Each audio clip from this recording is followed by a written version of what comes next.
I'd like to call this meeting of the Camarillo City Council to order. May we have a roll call, please? Councilmember Kilby. Here. Councilmember Martinez-Bravo. Here. Councilmember Tennyson. Here. Vice Mayor Tremblay. Here. And Mayor Santangelo. Here. The purpose for us opening at 4 p.m. is to go into closed session. I'll have the city attorney read the reason for going into closed session. You want me to open it now? I'll open the Camarillo Sanitary District meeting for Wednesday, June 14th, and let the record reflect that all directors are present, and I'll refer to council. Great, thank you. Yes, we're going to go into closed session as a city council in the sanitary district for the 3 items that are listed on the agenda for the council and the 2 for the sanitary district. And if there's any reportable action, I will make that at the end of the meeting. Thank you. Thank you. With that, we will recess to closed session.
Okay, so with that, I'm going to reconvene the Camarillo Sanitary District meeting for June 14th and let the record reflect that all the directors are present. I'm going to ask our mayor, Ms. Santangelo, would you please lead us in the flag salute tonight?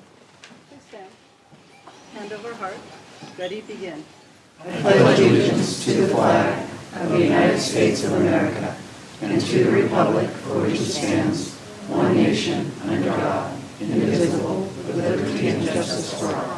Thank you.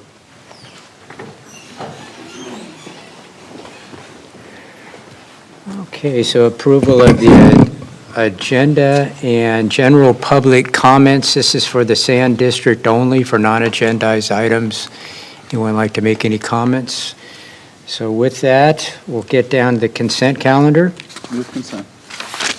There's a motion and a second on consent. Hearing no further discussion, please vote.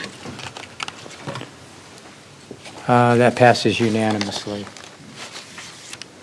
All right, so it brings us down to item, where are we here on this? Hang on with me here. Okay, brings us down to on-call trade work contract agreements. Do we have a staff presentation on this? Or was that on the consent? Was that on the consent? Oh, I'm sorry. That was on the consent. Wow. It's the oral communications. Okay. Well, it saved us a half an hour here. All right, oral communications on sand. Is there anybody have any comments on this? Okay, so with that, we're going to recess. Turn on my microphone, and I will open this meeting of the successor agency. Let the record reflect that all council members are present. And are there any changes to this agenda? No. Are there any public comments? Seeing none, we'll move on to the consent calendar. I'll move the approval. I will second. I have a motion and a second. If there's no further discussion, please vote. And that passes unanimously. That brings us down to oral communications. Does anybody have anything they would like to share? Okay, with that, we will adjourn this meeting of the successor agency. And I will reopen the meeting of the Camarillo City Council. Let the record reflect that all council members are present. And are there any changes to the agenda?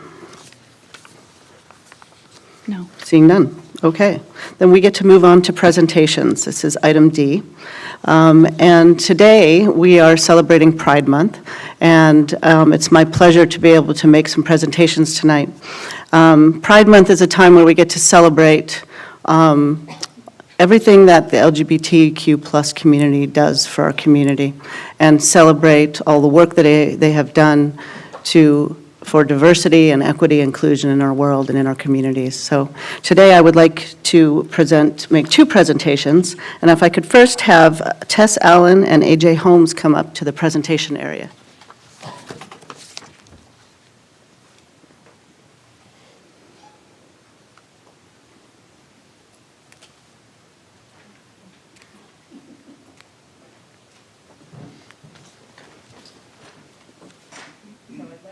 Can you all hear me? Yes.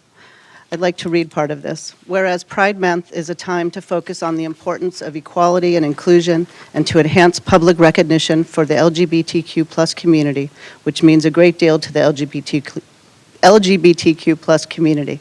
And whereas Diversity Collective, Ventura County, is the only major LGBTQ plus organization in Ventura County housing a community resource center, which offers services for youth and adults, as well as resource referrals and free anonymous HIV and AIDS testing. And whereas the mission of the Diversity Collective Ventura County is to promote advocacy, education, mental and physical health for the LGBTQ plus community and those affected by HIV and AIDS in Ventura County. Therefore, be it resolved that I, Susan Santangelo, Mayor of the City of Camarillo, jointly with my fellow council members, hereby proclaim June 2023 as Pride Month.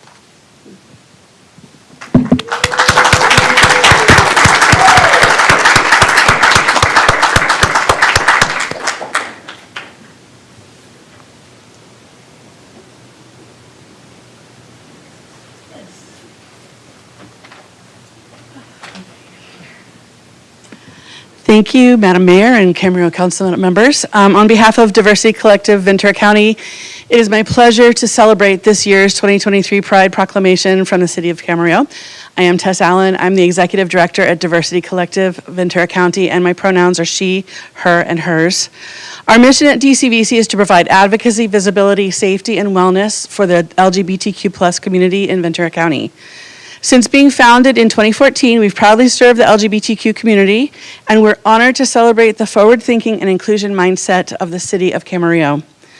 We offer 6 programs for people ages 9 to 109, and our signature events. We also offer cultural competency training, which takes professionals, family members, and allies through a comprehensive experience so they can better understand how to be good allies for the LGBTQ community.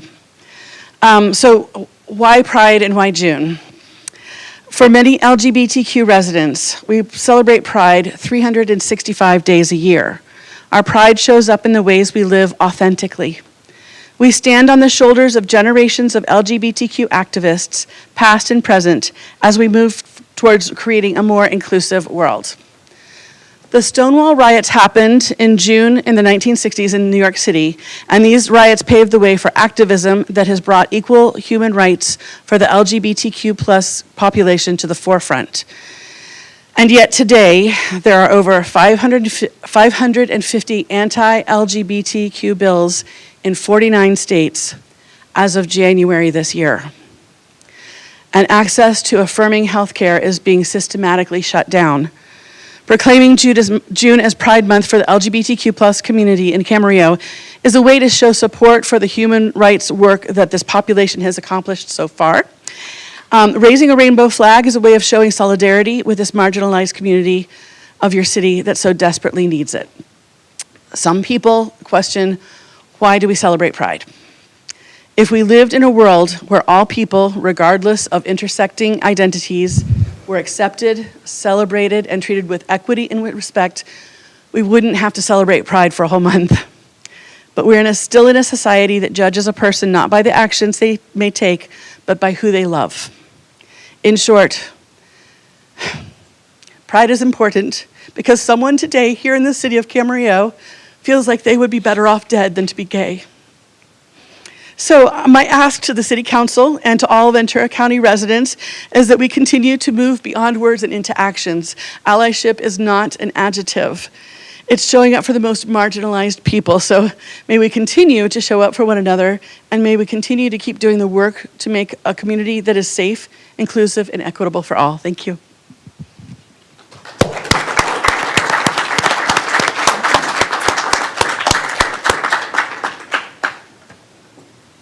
And now I would like Annie Hart-Thomas and Michelle Burns to come up.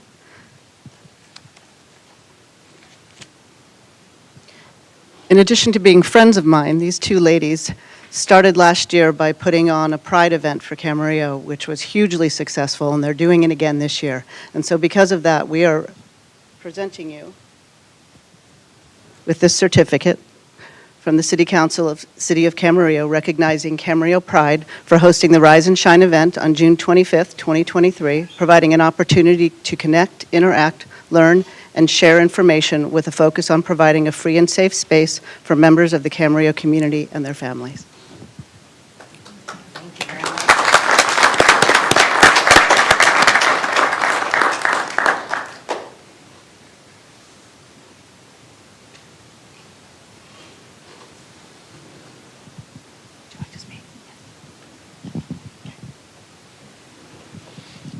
Good evening, council members. Thank you very much for your time and for your attention. Thank you very much to everyone who has shown up this evening. My name is Michelle Burns, and along with my co-founder, Annie Hart-Thomas, and the support of many, many people within Camarillo, we started the Camarillo Pride celebration, as the mayor said, in 2022, because as the city council affirms tonight, I know Camarillo is a better place as a community of inclusion and acceptance. If I asked anyone in this room what they are most proud of, I might hear about your job, your children, your partner, your city, your leadership, or your home. Pride is defined as the conscious acknowledgement of one's own dignity And make no mistake, today, you as a city council are affirming people's dignity in the city of Camarillo. By saying out loud that Camarillo is a welcoming and inclusive city, you help the LGBTQIA plus community by showing everyone that inclusivity is not something to fear. I briefly want to share the effect today's proclamation has on your residents and constituents, as articulated by our local community members. People have said that having pride in Camarillo feels like support through action instead of through words. It feels like hope and chance and love in a space where people were finding it lacking. They say they can finally find a community that they can call home in peace and equity, not so that they can brazenly take over, but rather that they can live in peace and security. Pride is something to some families that is everything. People within the community must come out daily to members of society over and over again, explaining and constantly educating others and children about their family. They must identify themselves, define their family, and answer sometimes ignorant and highly inappropriate questions in front of their children. With pride in Camarillo, families now have a space to come together and interact, to find a community that we already know here in Camarillo exists, one that supports safety and family and openness and welcomeness. As for me, I'm a fourth-generation resident of Ventura County. I know very well what the LGBTQIA community has faced within this county. I have lost count of the number of friends, students, and coworkers I have known and care about who all felt it was better to be dead than to be gay, and no one should feel that way. And still today, members of the LGBTQIA community face violence, hatred, discrimination, and injustice, especially our transgendered brothers and sisters, each and every day of their lives. As an ally, I want to use my voice to create safe spaces for members of the LGBTQIA community to show there is nothing to fear when we include and accept people for who they are. And I am pleased and impressed that Camarillo agrees with this statement by making these proclamations today. My co-founder, Annie, and I are committed to ensuring all people, and especially our children and all of Camarillo's children, can grow into the people they are, as free from bigotry and hatred as their world can be. We are committed, and we hope the city of Camarillo remains committed and continues to be committed to creating more safe places for all people to live in authenticity without fear of violence. On June 25th at Bob Kildee Park from noon to 4, we will gather again to host our free, family-friendly event so that everyone can come together and celebrate their uniqueness, our diversity, and everything we strengthen the community with by gathering. We invite you, please, to come with your families and meet and interact with the individuals who are so deeply affected by your proclamation today. We would like you to see the joy our community can create when we work together and honor life and love within each other. Thank you very much.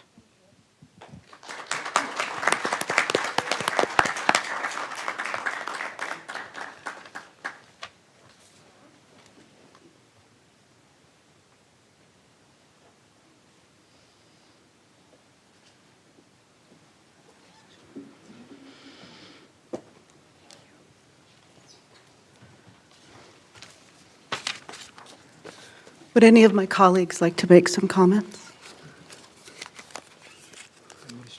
Oh, go ahead, Kevin, and I can go after. Camarillo has always been an inclusive community ever since I've been here, and this is another reflection of this. So thank you for being here. Thank you. Thank you to both groups for everything that you do. It means so much, and know that you literally are saving a life. I have been increasingly concerned with the unprecedented spike in anti-LGBTQ plus legislation throughout our country. And as was mentioned, the ACLU is tracking nearly 500 anti-LGBTQ plus bills in the United States. Activism over the years has evolved from the HIV/AIDS crisis in the 80s to the military's Don't Ask, Don't Tell rule in the 90s, and the fight for marriage equality in the 2000s. And now there's a focus on transgender rights today. The fight against prejudice and discrimination against sexual minorities continues, and I am proud to be a part of it. Historically, there have been systems that have continuously oppressed and caused harm, and that includes mental health with psychologists and psychiatrists who have caused harm by labeling homosexuality as a mental disorder. The LGBTQ youth, they say that the most important problem they face is the lack of acceptance from their family. LGBTQ plus youth are 2 times more likely to say that they have been harassed at school. And it's not something that I just read on articles, it's something that has been told to me by my own children. Direct impact, there is a direct impact on their mental health.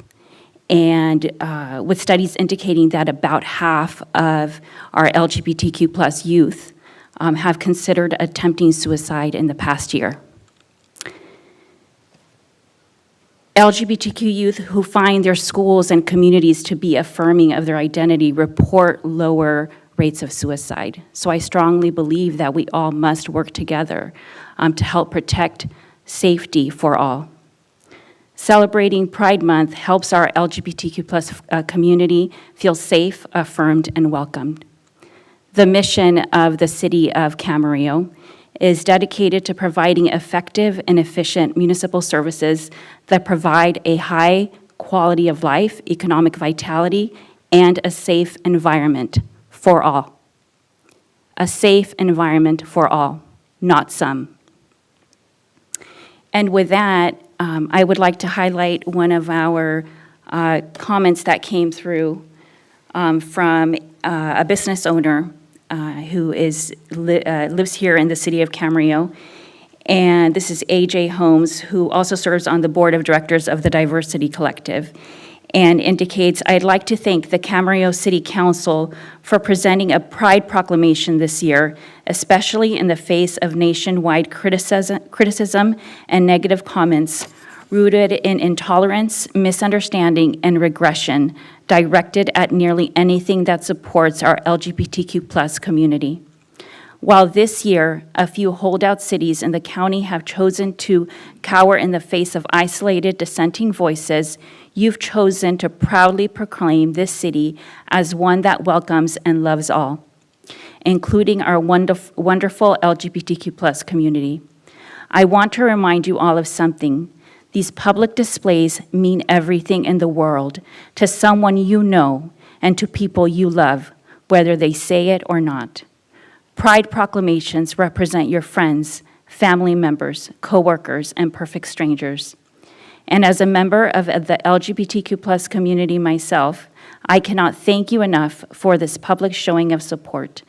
I would like to encourage you to consider additional publicly raising the pride flag to further demonstrate your commitment to the visibility and inclusion of our community. Thank you all for choosing inclusion and progress over tolerance and regression. And with that, I send my love and know that from day one, I said that Camarillo was a home for all, and I mean it. Welcome and be at home.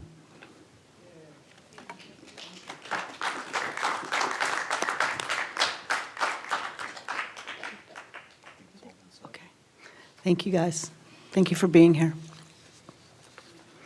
Okay, we're going to move on to oral communications, and I'll start with Mr. Tennyson. Sorry.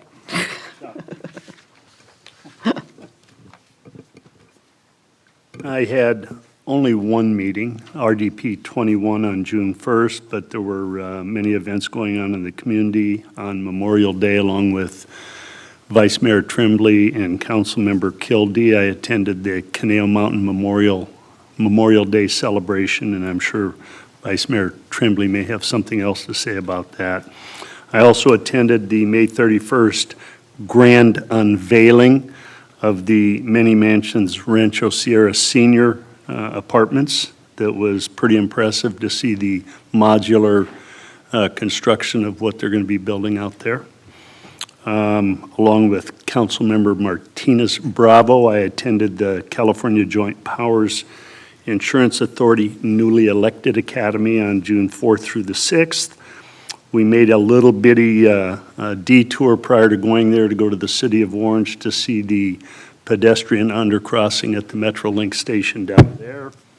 On June 7th, along with the mayor and the assistant city manager, we got a tour of Cloud9 hangars out at the Camarillo Airport. And then on June 7th, with other council members, I attended the Visit Camarillo Visitor's Guide launch party. And I think that's it. All right. For my council communications, May 24th, I attended the Tesla storage ribbon cutting. May 25th, I attended the West Ventura County Business Alliance Woman in Business Mixer at the Twisted Oak Cavern. May 26th, I attended a lunch at Finney's with the director of the Camarillo Outlets, Elaine Kelly, and there are 0 store vacancies at the Camarillo Outlet, so that's really wonderful to hear. May 31st, I attended, along with Councilmember Tennyson, the Many Mansions Rancho Sierra Senior Apartments, the grand unveiling. They have the modular construction for very low-income housing, and as you may know, seniors are actually the largest growing population facing housing insecurity in our country.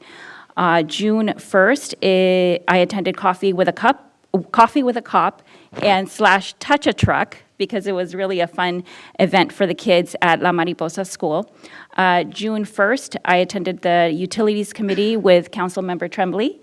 And June 1st, I also met with Martin Erickson from VCTC to discuss the train station undercrossing.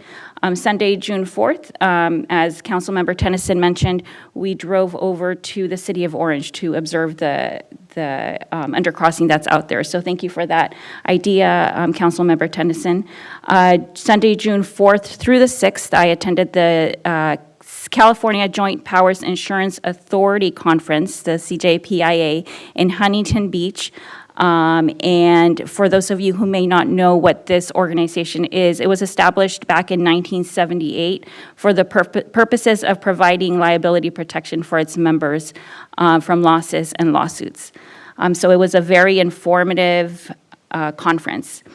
June 7th, I attended the Rio Mesa High School graduation, and I do just want to point out Dr. Shannon Scott. She has served as principal for 1 year at Rio Mesa, and she really led that ceremony by centering equity and inclusion.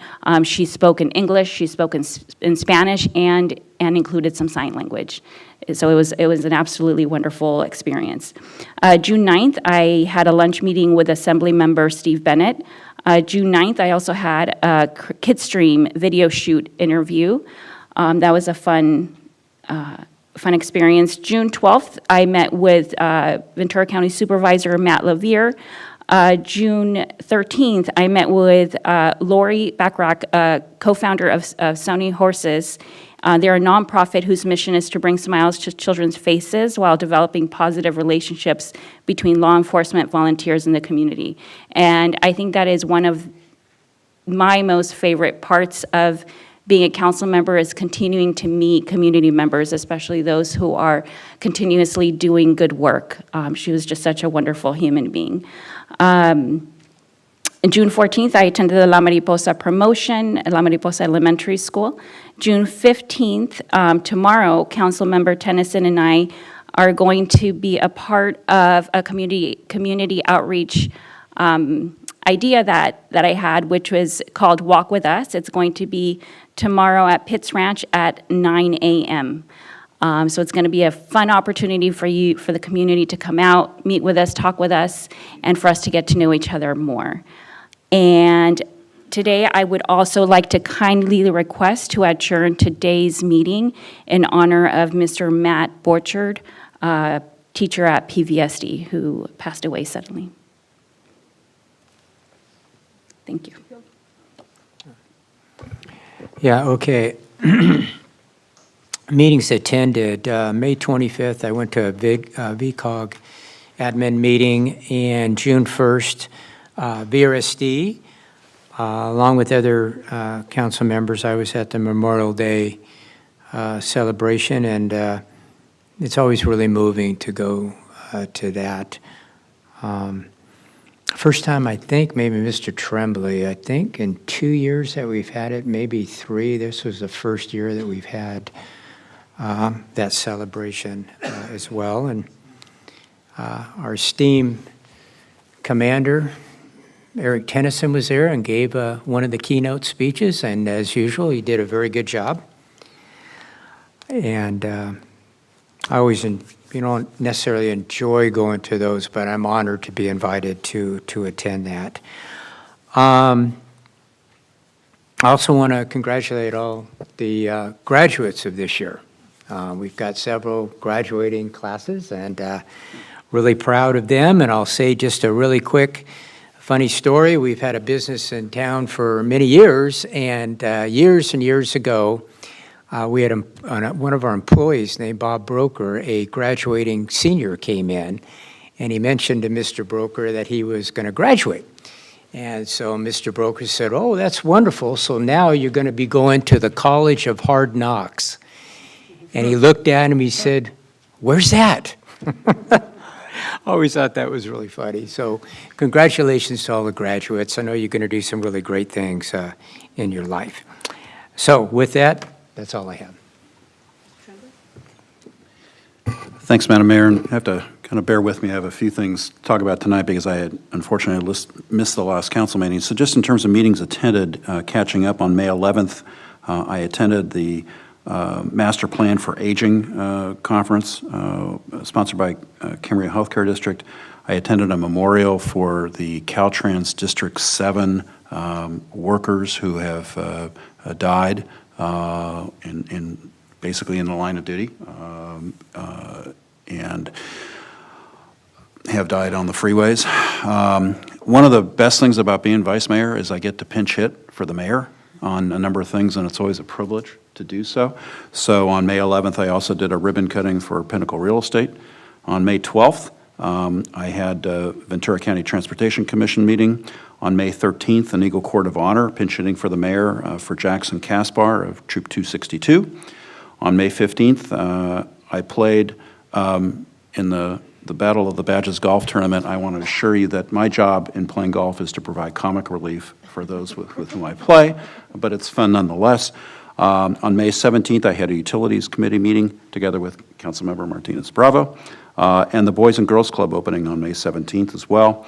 On May 18th, the Ventura County Animal Services Commission. On May 19th, again, being able to pinch it for the mayor for the Educator of the Month at Adolfo Camarillo High School. On May 23, together with Councilmember Martinez Bravo, the ensign flag ceremony for Camarillo Healthcare Center. And then on May 24th, ribbon cutting at the sand plant. Now, catching up, on May 29th, together with Councilmembers Tennyson and Kildee, I was at the Memorial Day celebration at Conejo Mountain. And I want you all to know that one of the best speeches I have ever heard, just bar none, came from our Commander Tennyson, Commander Eric Tennyson, our police chief, on the meeting of Memorial Day. It was an absolutely outstanding presentation by him. On May 30, I was able to pinch hit for the mayor at the Camarillo Wildfire Public Forum, which is a very informative, and I really want to compliment our city staff on putting that together. On June 1st, the Utilities Committee, together with Councilmember Martinez Bravo. We do a lot of Utilities Committee meetings because we got a lot going on in the utilities arena, in water and wastewater. It may not be the most riveting subject matter, but it is really important to our quality of life. On June 2, a VCTC meeting. On June 3, I spent the day on Metrolink's Orange County line. I'm pretty familiar with the Ventura County line, but I rode the rails on the Orange County line that day in preparation for tonight's meeting, but also wanted to take a look at some of the stations on the Orange County line, which we'll talk about in a while. On June 6th, I met with residents at the Grove together with some city staff, and I want to extend my appreciation to city staff for being there.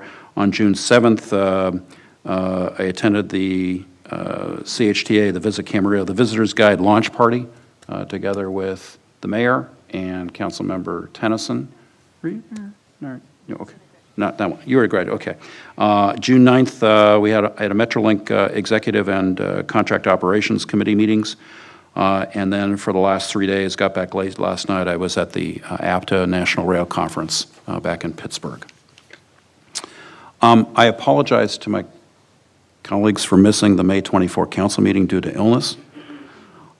I know that you had several transportation and transit-related issues on that, on the agenda, and obviously it's something that I've spent a lot of time on from a policy standpoint. But I went back and I reviewed the video of the council meeting, and I fully agreed, and I appreciated your actions on the zero-emission bus rollout plan. And thank you for also approving the motion the additional motion I had drafted for inclusion in the plan. The CARB mandate on public entities is a regulatory requirement. It's not a statutory change. I mean, it's a classic example of a state mandated program, and I applaud the thinking and the intent behind it. It's a tough one to implement, though, and it's an expensive one to implement. But I thought you did a great job on the discussion on that.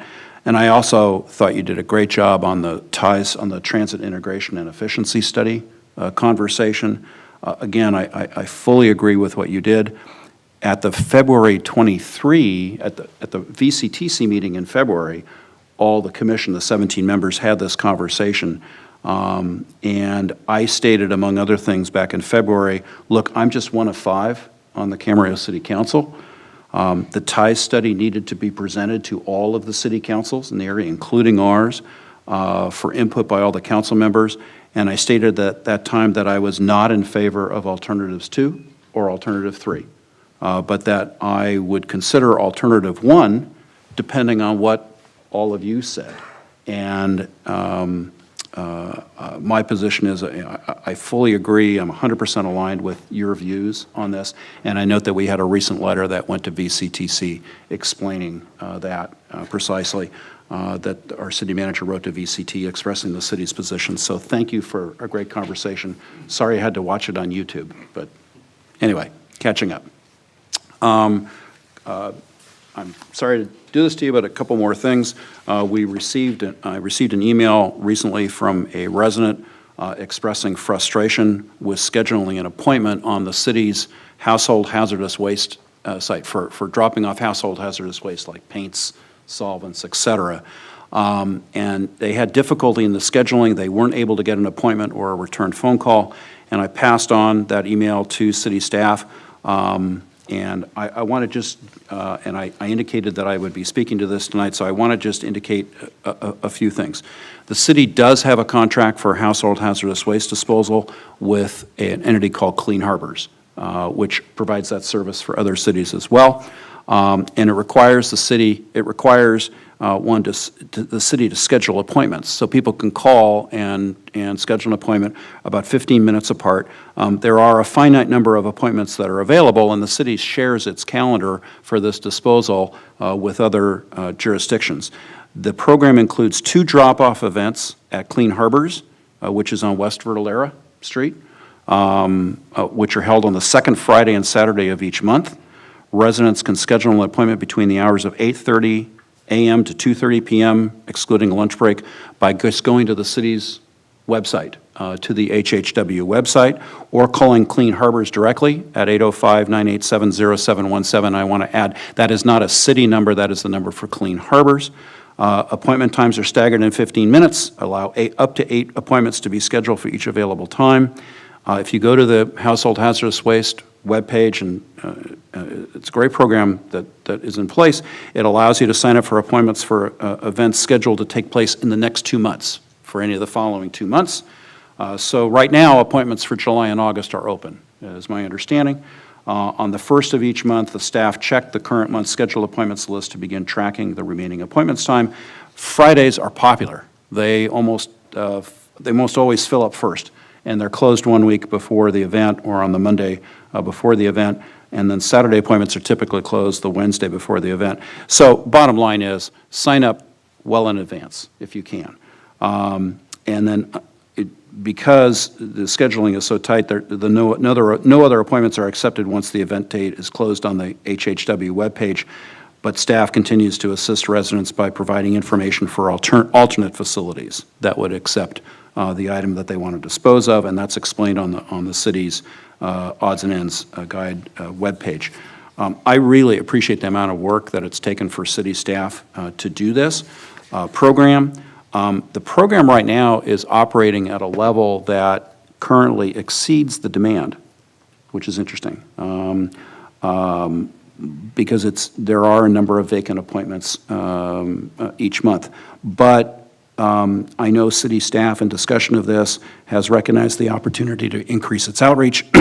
So apparently, I think the HHW program has already now been added to the city's Notify Me webpage, and that allows residents to sign up to receive those communications. So anyway, very important program, and I really applaud what the city staff has done on this, because it's an important environmental issue. And that's it with respect to household hazardous waste. I know I've occupied a lot of time. Two quick things. One on Ventura County Transportation Commission. Just to let you know, at the June 2 VCTC meeting, I know we've got the train station undercrossing that we've got to get to tonight, and I know Mr. Erickson from VCTC is here this evening, which I appreciate. But at the June 2 Commission meeting, the Commission adopted the 23-24 budget, which includes TDA, the local transportation fund, allocated to the city in the amount of $3.481 million. Those monies are included in our proposed 23-24 fiscal year budget that we're going to be looking at and approving at the end of this month. Bottom line is, transit gets about 1.8 million of that amount, and a balance of about just under 1.7 million goes to our streets and roads projects. VCTC also approved the zero emission bus rollout plan, so it seems to be a common theme going to CARB these days. At Metrolink, at the June 23 meeting, board meeting, the 23-24 budget will be considered for adoption. Continues to be tough in terms of ridership recovery. The fiscal year to date ridership through April is still only about 42%. So it's a difficult situation. I wanted to be sure that I mentioned again how wonderful Commander Tennyson's Memorial Day speech was at Conejo Mountain. And finally, today is Flag Day, June 14th. So it's a national observance, and it celebrates the history and symbolism of our flag. And I think it was adopted, actually this is the 74th year, it was that celebration was adopted statutorily by Congress back when President Truman was president, but 1949. And thankfully, that's it. Thank you for your patience in letting me go through a long set of comments. Thank you. All right, for myself, on May 25th, I attended the Policy Committee, and then later that day, I presented a certificate to the Adolfo Camarillo High School boys basketball team to congratulate them on their winning season. On May 26th, I attended a tour of the DeSalter, another tour of the DeSalter, with Geneva Monteleone, who is from Senator Feinstein's office. On June 1st, I attended the CPA Board of Directors meeting. On June 7th, I attended the CPA 5th anniversary lunch out in Santa Monica. And earlier that day, I attended the Cloud 9 tour. And later that day, I attended the visitor guide launch for Visit Camarillo. I do want to talk a little bit about CPA, so if you'll give me a few minutes. CPA has changed its rates as of July 1st, 2023. The approved rates are going up about 4%, which is about $7 to $8 a month. CPA's rates will remain competitive because all three of the rate options will still be less expensive or on par with Southern California Edison's current base rate. So if you remember, our default level is 100%. Even at 100% green energy, we will still be just about a tad below Southern California Edison's base rate. So that's really good news.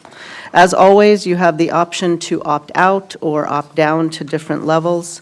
I've given more detailed information to each of the council members, so they have it. But if you have any questions, you can contact me or them.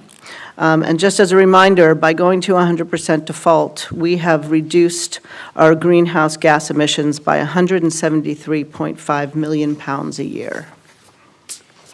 And that is all I have. Let me get back on track here. Okay, so that's going to bring us down to the consent calendar. Do I have a motion? I'll move. I will- Yes, I will move. Okay, I have a For motion. consent.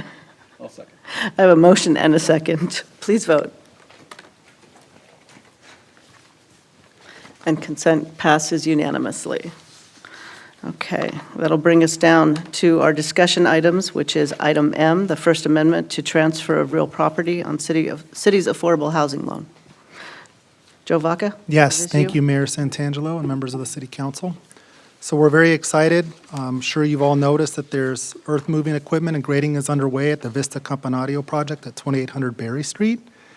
And we're very grateful to see that project commence with construction and have the earth-moving equipment and everything underway. We did have an update from the development team, which is predominantly Area Housing Authority with many mansions, which makes up Berry 60 LP, that their primary lender on the construction loan, Wells Fargo Bank, had a term that they would like to have an amendment to the transfer and development of real property agreement. And so with that, staff does support the First Amendment to transfer our city's affordable housing loan to an escrow account that can be distributed by Wells Fargo Bank to the development team. And we would recommend that the City Council find that the previously adopted mitigated negative declaration stands and no further CEQA review is required, and that the City Council authorize the city manager to execute the First Amendment to the transfer and development of real property and joint escrow instructions agreement. And we would like Michael Nye to come up and also share his request with the City Council at this time.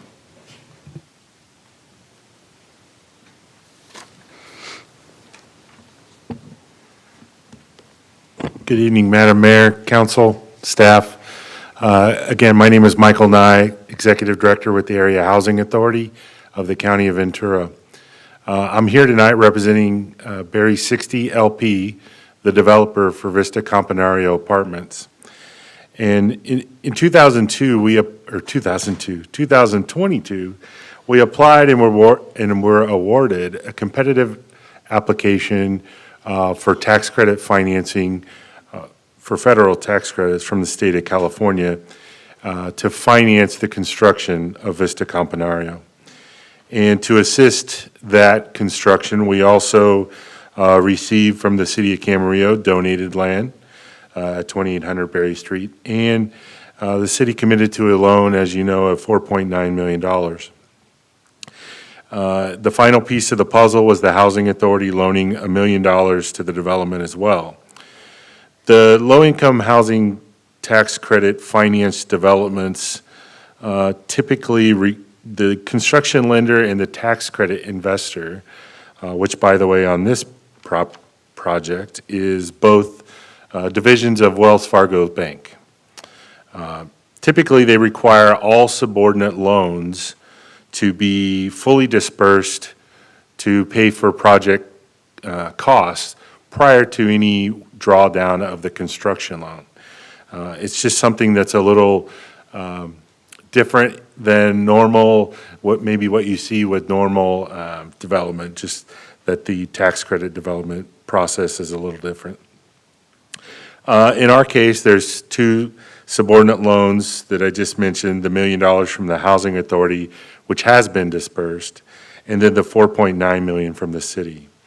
As stated in the staff report and included materials, I'm here to request a modification, really just to the timing of that disbursement.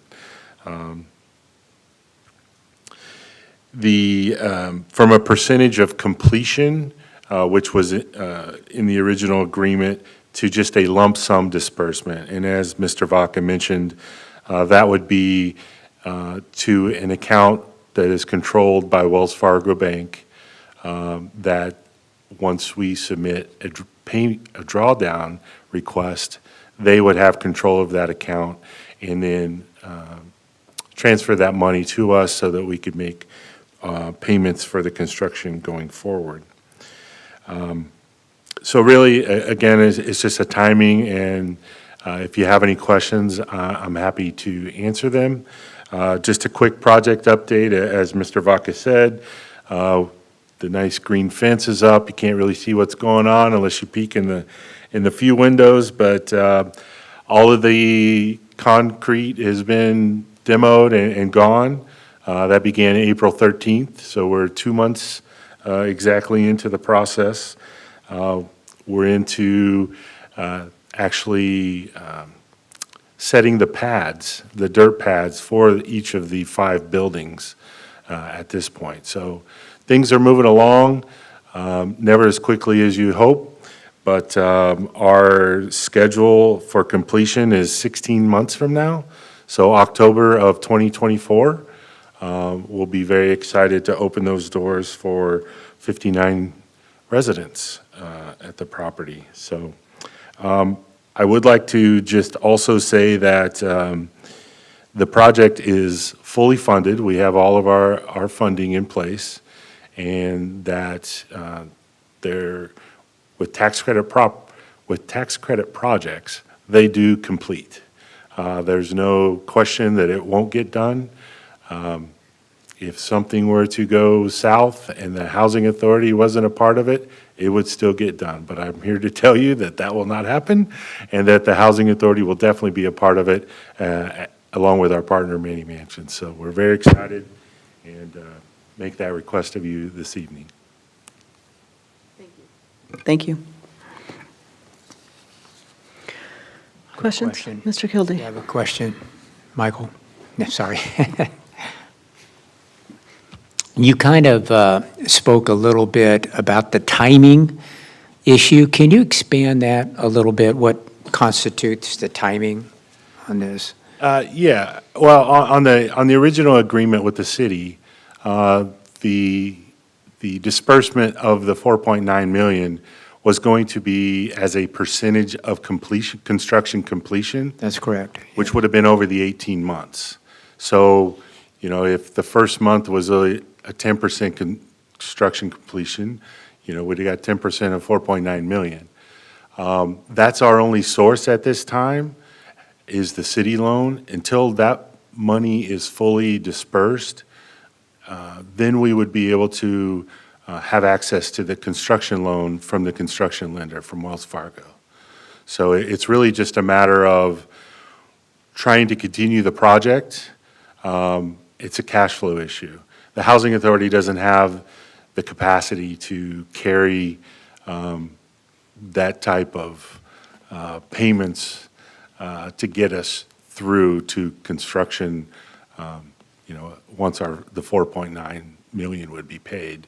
So that's really, I don't know if that answers your question. Yeah, so in other words, that, and correct me if I'm wrong, this gives you an opportunity to be in a better position vis-a-vis you'll have this money up front rather than having it paid as you draw that down on certain, you know, invoices that are submitted and whatnot. It would allow you to be in a better position if we did it this way rather than doing it, you know, the other way. Essentially, it allows the project to continue to move forward. Without this change, quite frankly, the project would stall, just because of the bank's requirement of all subordinate money being in prior to them lending from the construction loan. So Now, in your experience, is this a typical way that that these things are basically constructed? very much so. With the tax credit program and the investors and lenders that are involved, they like to see all the subordinate loan money again in prior to theirs. You know, they're putting up a $33 million construction loan. So they want to make sure that everyone else is, and, you know, I tried to explain to them, the city is a partner here, and you guys have done amazing work to get us to this point. But again, they're looking at the dollars and cents of, they need that 4.9 million committed by the city into the project so that they are comfortable with loaning out of a 33 million, so. Thank you. Mr. Tremblay? Thanks for being here. Let me just try to reframe it. I mean, this is relatively typical for a lender, for a construction lender like Wells or other major bank to require this of a subordinate lender. In other words, you use the city's money first, and then we'll start loaning out our funds on a construction draw basis. Is that kind of a fair way to look at it? That's much better than I said it, yes. We put in, you know, all subordinate loans, not just the city loan. It just so happens that on this project, we only have 2 loans, you know, so they wanted to see both of those in prior to. Right. And it's typical. And this just affects, Michael, the timing. In other words, the city is going to have a residual receipts loan in the form of a promissory note.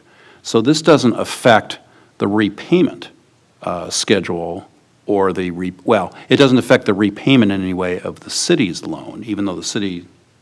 Actually, it puts it in a better position, to be honest with you. Could you elaborate on that a little I bit? sure could, because by not taking down the construction loan, we would be paying construction interest as soon as we started taking money, right? Right. So if we're able, and that interest rate is a little higher than the city's loan, so any money left over through the process will allow us to be able to repay the city.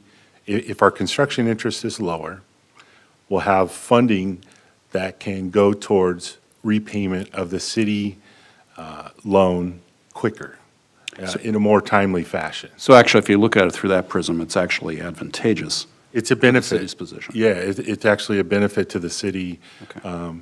in my opinion. Okay. Yeah. Thank you very much. You're welcome. Any other questions, comments? Motion? I will move this. I think the report was very clear, the presentation, and I'm very excited to have this project move forward and to have it to its completion. I did attend, as I mentioned, the Many Mansions modular project, and there were so many hoops that Many Mansions and the orgs had to go through, so I know this is just one of them, and I have faith that this will move forward. So yes, I will move the staff's recommendations. Okay, we have a motion and a second. Please vote. And that passes unanimously. All right, that brings us down to item N. I'm looking at the clock now. If anybody is here for public comments at 6 o'clock, we're going to dive into this item, and as soon as we're done with it, we will have public comments. So we might be a little bit after 6. And we will proceed with item 10. And Dave Klotzel, are you presenting this? Yes, I'll start things out. Thank you, Mayor and City Council. The council just considered this item previously on May 24th and discussed concerns with the project and directed staff to come back with some additional information. I'll give a summary of the project, some additional information, and then Martin Erickson, the Executive Director of VCTC, is here also to give a brief presentation. Then we'll be available for questions and discussion.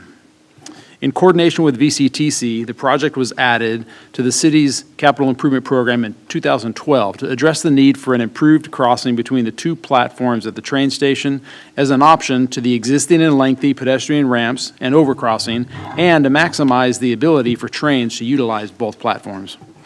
The undercrossing will improve accessibility by creating a shorter and more direct route for rail passengers crossing between the west and east rail platforms, and it will also improve overall accessibility for the general public, making it easier for all pedestrians to cross the train tracks that separate the Pleasant Valley Fields, Village at the Park, and Mission Oaks neighborhoods from Old Town Camarillo. The undercrossing will be on the station property owned by VCTC with ongoing maintenance performed by the city, as is the case with the existing parking lot improvements currently. The current estimate of total project cost is $15 million, including complete design, environmental clearance, permitting, and construction. Just over $8 million in grant funding has already been secured for the project, with the city committed to contributing an additional $910,000 in required grant matching funds. Just over $400,000 of city matching funds have been spent on the project so far to complete preliminary design, which has identified the general layout of the undercrossing to be north of the 101 freeway and existing pedestrian overcrossing. No additional city funds would be spent at this time until the project would move forward to construction. A recommendation for an additional $7.9 million grant funding has been submitted to the California Transportation Commission with expected approval at their June 28th meeting. A requirement of this additional funding source is to have the environmental clearance for the project completed by December 31st of this year. With that additional grant funding and the city's matching funds, the total funding for the project is $17 million, which is sufficient to cover the estimated $15 million total cost. The next steps for council consideration tonight are to proceed with environmental clearance, conceptual design, and permitting. The proposed conceptual design agreement with RailPros includes the environmental clearance work to be performed by Rincon as a subconsultant. While the proposed scope of services for the environmental work indicates an 8-month schedule for completion, staff and Rincon have discussed and are confident that the efforts can be streamlined to achieve the December 31st deadline for the environmental clearance. The preliminary design efforts already performed included looking at possible locations for the undercrossing, as well as utilizing elevators to connect to the existing overcrossing in lieu of an undercrossing. While elevators could possibly be constructed, there are several constraints and concerns, including the elevators would need to be offset away from the existing overcrossing due to the size of their foundations, and that would require new pedestrian walkways from the top of the elevators to the existing overcrossing. Those connections would require significant modifications to the existing overcrossing, which requires coordination and permitting through Caltrans, who owns the overcrossing. That, in turn, could require potentially extensive retrofits to the existing structure to bring it up to current seismic and ADA codes. Significant modifications to the existing platforms would be required to accommodate elevators, and about 5 existing ADA parking spaces would be lost and would need to be relocated elsewhere in the parking lot, impacting the total parking available. Elevators come with significant maintenance requirements and can be periodically out of service, and they present their own safe space concerns. Performing any additional analysis regarding elevators will likely delay progress to the point of not being able to meet the environmental clearance deadline of December 31st of this year. The next steps for conceptual design will include determining the optimal layout and width to maximize visibility and safety for pedestrians approaching and proceeding through the undercrossing. Additional safety and security features will be included in the design, such as extensive lighting, security cameras connected to the existing parking lot camera system feed that is transmitted to the Camarillo Police Station, and possible security gates to prevent access to the undercrossing at night. There will be close coordination with Camarillo PD during the design, as well as required review and permitting by Union Pacific Railroad, who owns the tracks. Commander Tennyson let us know that he recently checked in with the City of Orange PD to see if they've had any issues with their undercrossing, and they shared that there have been no significant issues, and one of the keys to that being the case is they were engaged throughout the design process, which we will proceed with engaging Camarillo PD. During the design process, staff will come back and update City Council with the optimal project layout and proposed safety and security elements before finalizing design and moving towards construction. So with that brief overview, I'm going to turn it over to Martin Erickson from VCTC to present some additional information, followed by time for questions. Good evening, Mayor Santangelo, members of the City Council. It's an honor to be here tonight to talk about this project. Again, I am Martin Erickson. I'm the Executive Director for the Ventura County Transportation Commission. And I appreciate the detailed staff update of the project. As we talk about this project, I'm reminded that our word republic comes from the ancient Latin res publica, race or things, publica of the public. And this train station, like parks and the library and the many public amenities that we have in cities, is something that serves all members of the public as an asset, and also something that can add value to communities' residents.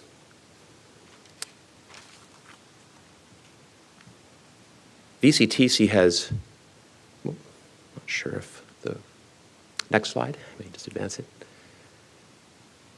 Well, VCTC is the owner of the train station in Camarillo.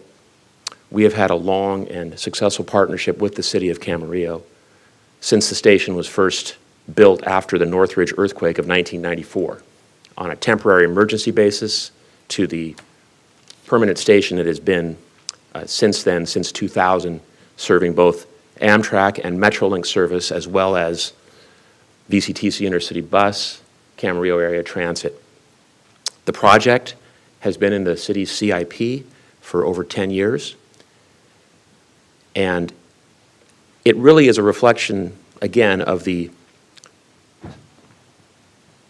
example of a public project that is owned by VCTC, yet supports the city and its residents, not just for transit service, but also as an area where, whether they be CSUCI students or other residents, can transit on bus, on paratransit vehicles, and of course on both the Metrolink and Amtrak train. And it's a connection to the surrounding areas, Old Town. I think the key point about the proposed pedestrian undercrossing is that it will link two areas of town that, as was described in the staff report, can only be traversed right now through a rather cumbersome pedestrian overcrossing, and which takes time and is quite cumbersome, especially if somebody is not on the right track for the Amtrak or the Metrolink train. Furthermore, the station itself is in a process of undergoing ADA improvements that were identified in a Department of Justice survey of stations in the area. And that work, along with the proposed undercrossing, is going to, at the end of the day, produce a station that will be, I think, that will have far more enhancements and aesthetic design than is currently the case. Next slide.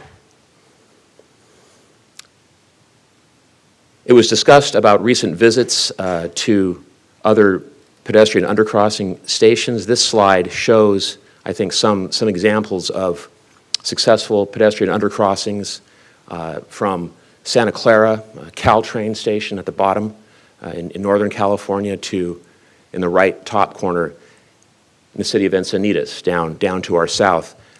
And I think these illustrate and emphasize the point that good design is paramount in the success of this project. And that good design will allow an undercrossing that provides safe and regular access for pedestrians, for those using the train station itself, but also as a point of thoroughfare for residents from one part of the city to another.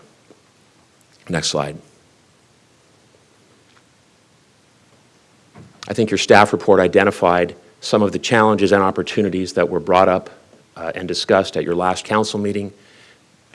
To summarize those briefly, the current pedestrian overcrossing is not ADA compliant, and it is also quite cumbersome in terms of being able to utilize it, taking almost 5 minutes to get from one side to the other. Well, the dwell time, or the time that the trains will actually wait in the station, is usually 3 minutes or less. And that has led to incidents of residents missing trains, trying to take an Amtrak train and not being on the right track 1 or 2 in this case, the tracks on either side of the station. We're confident that this proposed pedestrian undercrossing will reduce the travel time by up to 40%, and it will also, I think, enhance and facilitate current developments that are underway in Camarillo's Old Town, as well as, again, connecting both parts of the community, and better serving not just the Amtrak and Metrolink routes that serve the station, but the 5 VCTC Intercity, the Big Blue Bus, as well as the CAT, the Camarillo Area Transit Service. And I'll note that pre-pandemic, before the pandemic started, this station was the busiest of VCTC's transit stations in Ventura County.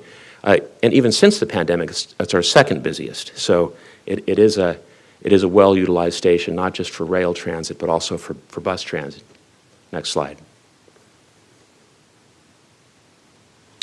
Some of the key elements to ensure pedestrian safety and mitigate the concerns of loitering or vandalism come down to good design, good lighting, and in many cases that is the ability to see the end location through the end of the undercrossing from one side to the other. But it can also include some, I think, other elements that we might not initially think of, whether they be art installations or having basically people who are around the station and are monitoring the station. And I will say, before I became executive director for VCTC, I was the transit director for 6 years and spent a lot of time at this station and have worked in other cities and been involved with many transit facilities. And this is one of has to me been one of the safest and best managed municipal transit stations that I've certainly worked with. Next slide. Just a few other bits of additional information. This station is one of 32 in the Metrolink. 32 stations in the Metrolink system currently have pedestrian undercrossings. This would probably be 33 when we're complete. And as I mentioned, there have been consistent complaints about the current access with the pedestrian overcrossing right now to get from one side of the track to the other. And one other point that has we've seen in other stations that I think could help benefit this project is unofficial ambassadors or people who can help make sure residents or patrons get to the right side of the track. Currently, there are some that do that right now, who check with people to see what train they're waiting for, and in some cases they may have enough time to either get to the other side of the station, but with this proposed pedestrian undercrossing, they would be able to make that journey much more quickly. Next slide. A little more information about the total usage of this station. While it is a train station, there is quite a bit of transit use. These are pre-pandemic numbers, but in total, these are trips, transit trips, nearly 1,000, about 825 trips when you look at the VCTC bus routes, the Metrolink commuter rail, and the Pacific Surfliner, the Amtrak train. And the Camarillo trolley adds about 80 to 100 additional trips to that. But we are seeing transit ridership slowly improve, as your Vice Mayor Tremblay noted. Metrolink commuter ridership is still down, but transit ridership in total is slowly coming back for the pandemic, some of it coming back more quickly than others, bus ridership coming back more quickly than rail, but we're confident that these improvements like the pedestrian undercrossing can help facilitate not only transit usage, but also pedestrian and resident activity through the area. Next slide. And that brings me to the end, and happy to answer any questions. Thank you so much, Mr. Erickson. Appreciate you being here. Do we have questions? Go ahead. No, go ahead. Vice Mayor first.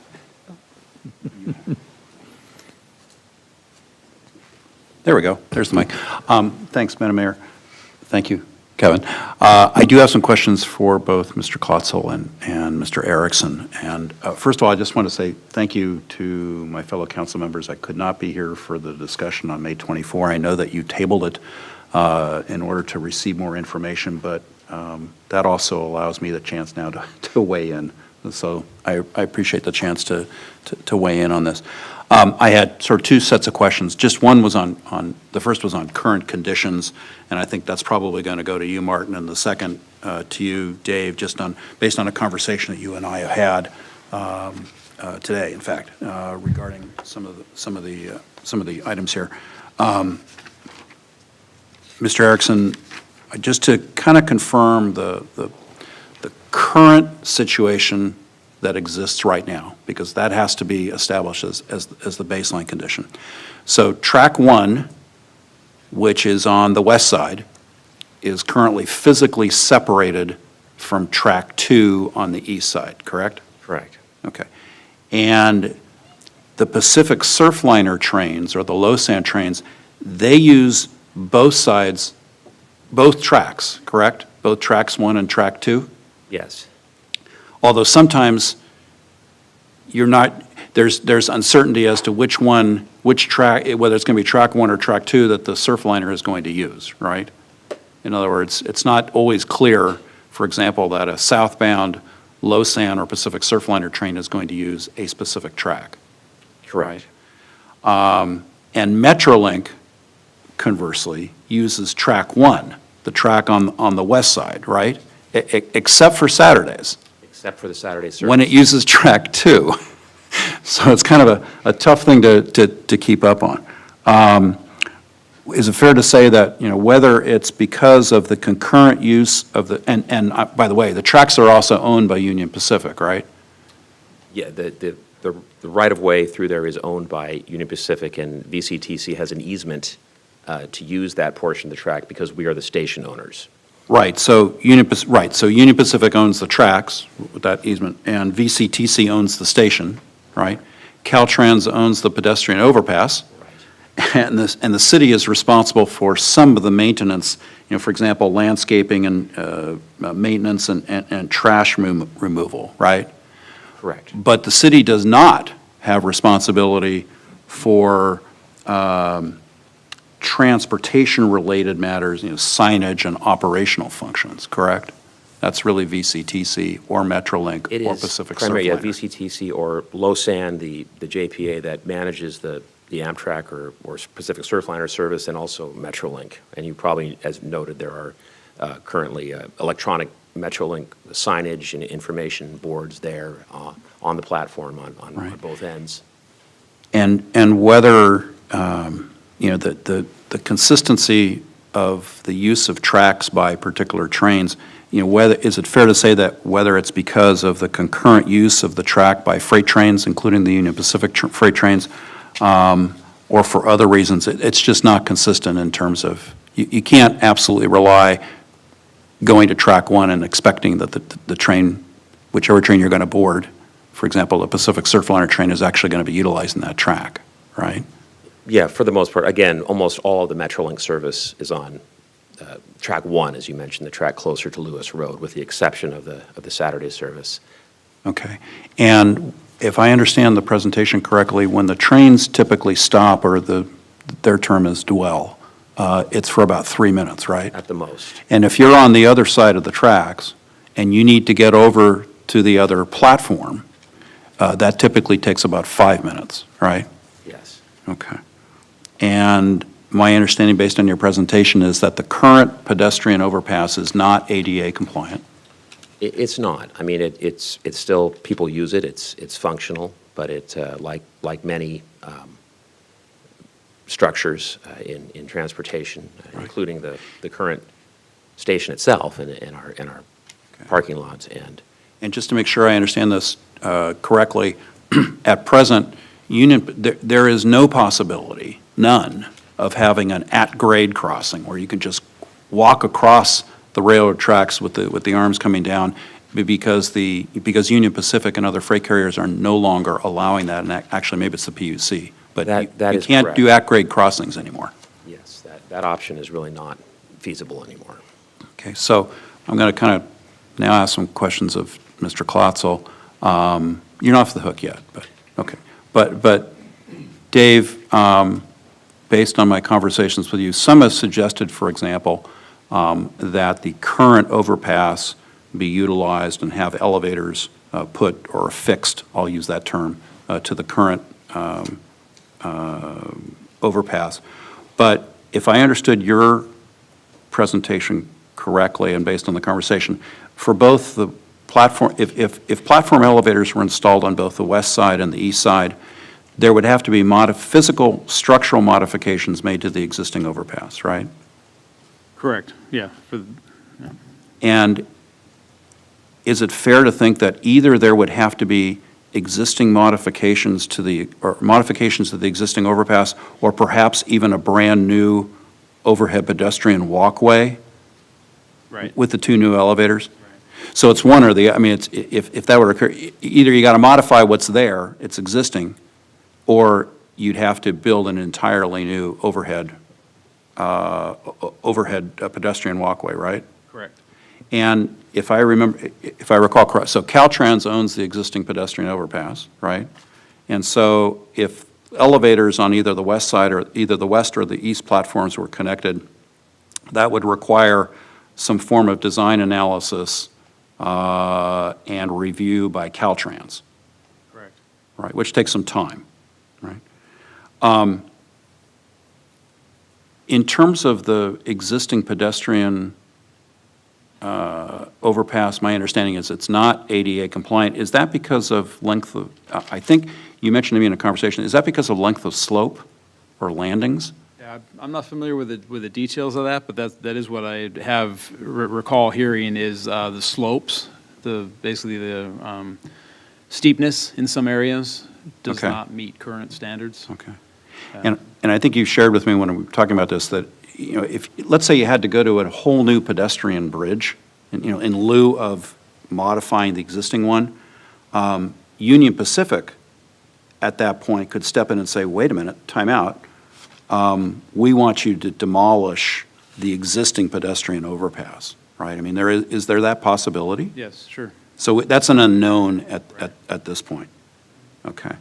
And if there was a new, if it so happened that, you know, the undercrossing is, you know, I'm not talking about the undercrossing at this point. This is an option relative to the overheads.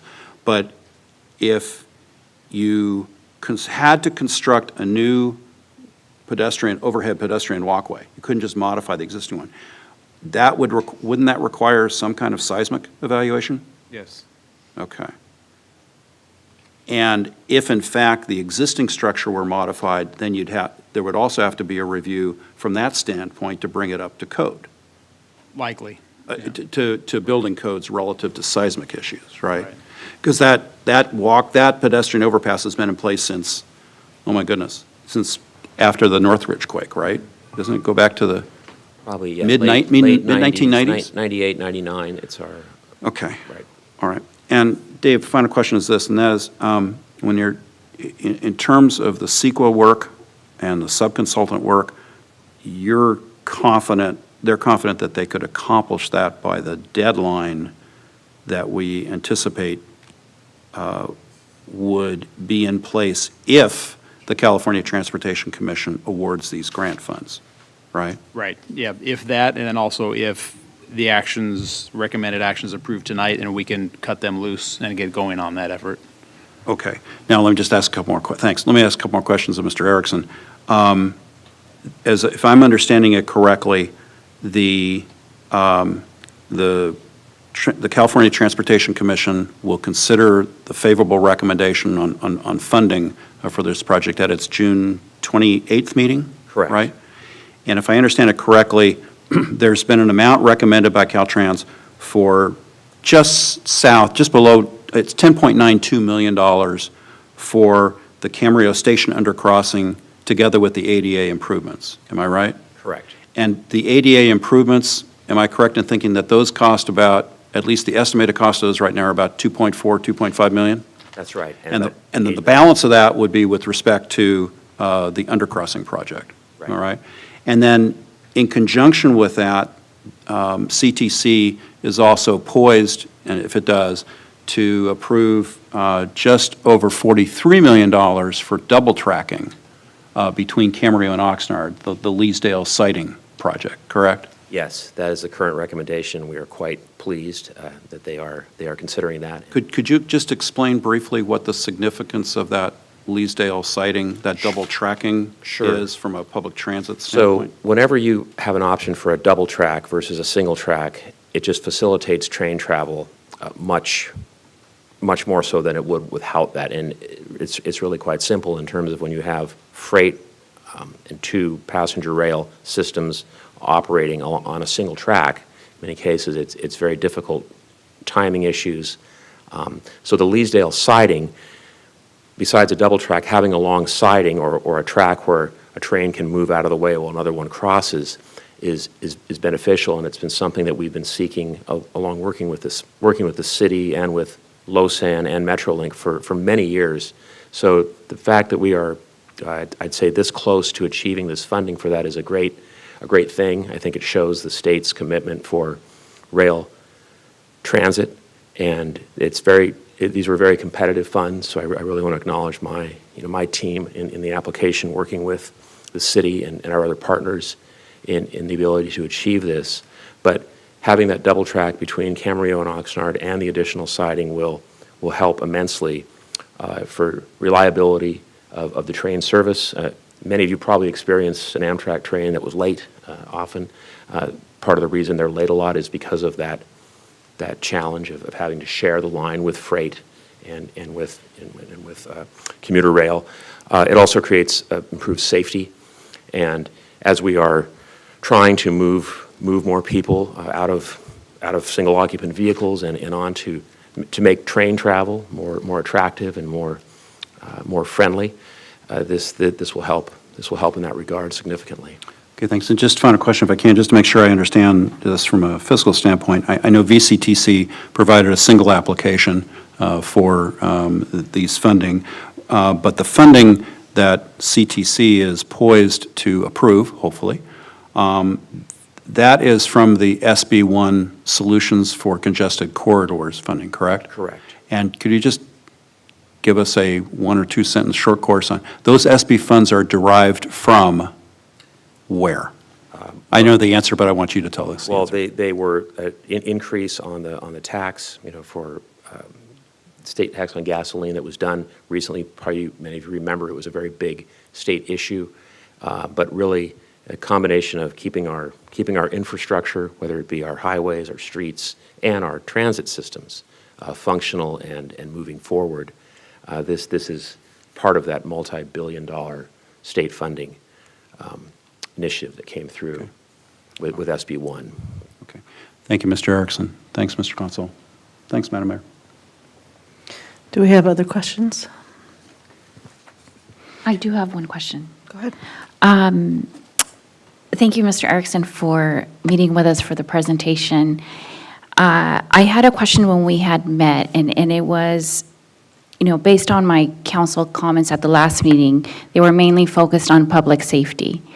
And I'm understanding that Chief Tennyson had reached out to law enforcement over at the City of Orange to find out, if there have been any public safety issues.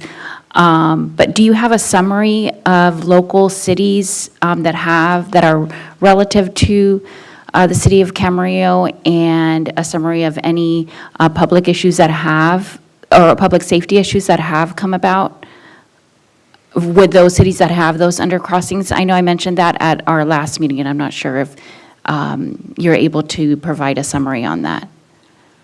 I don't know if we have a complete summary, but we did reach out on a fairly anecdotal basis to check with the cities that did operate. In Encinitas, for instance, the project was built by the Transportation Planning Agency there. I believe it was Sandag, but then the city of Encinitas took over management of it. And our understanding is they have not had, similar to the Orange experience, any significant issues with their undercrossing. We did reach out, and I think the thing we heard from the folks we heard back from was that the design was paramount, the design of the project and the input during the design, and then also the ongoing lack of better maintenance, or just station maintenance, how the station was run and how it had typically responded to issues in the past. Okay, thank you. Do we have other questions? I want to publicly state I've had no discussions with any council members on this, and my questions, and when it's appropriate, the comments come just surely and totally from me. I want to thank you for being here. Really appreciate it. I've got a question on the SB1 solutions.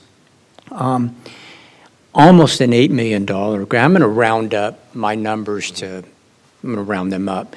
So hopefully, we'll get that grant, or you folks will get that grant. Again, you'll know perhaps at the end of this month. Do you have any timeline on when you may hear whether or not you're going to get those funds? Well, I will be attending the June 28th California Transportation Commission meeting outside of Sacramento. So they will make a decision at that meeting, which we are highly confident will support the staff recommendation for this. It's actually a single grant of almost $75 million total, of which this $8 million and the $40 million that Vice Mayor Tremblay noted are all contained in that single grant. There's some other projects involved in that too. So we'll know, again, the end of this month, whether we'll have that funding. Okay.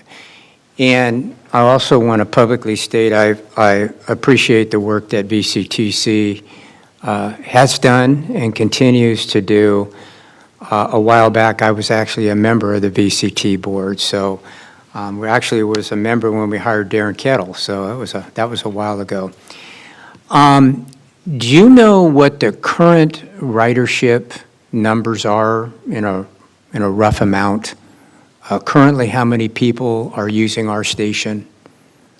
Is there any data to that? Because I've got some, but I don't know how accurate it is. Is it fair to say perhaps up to 100 per day? I'd say it's probably a little more than 100 a day. Again, the numbers I showed in the PowerPoint were pre-pandemic, which included all train, bus, and Camarillo area transit. But I'd say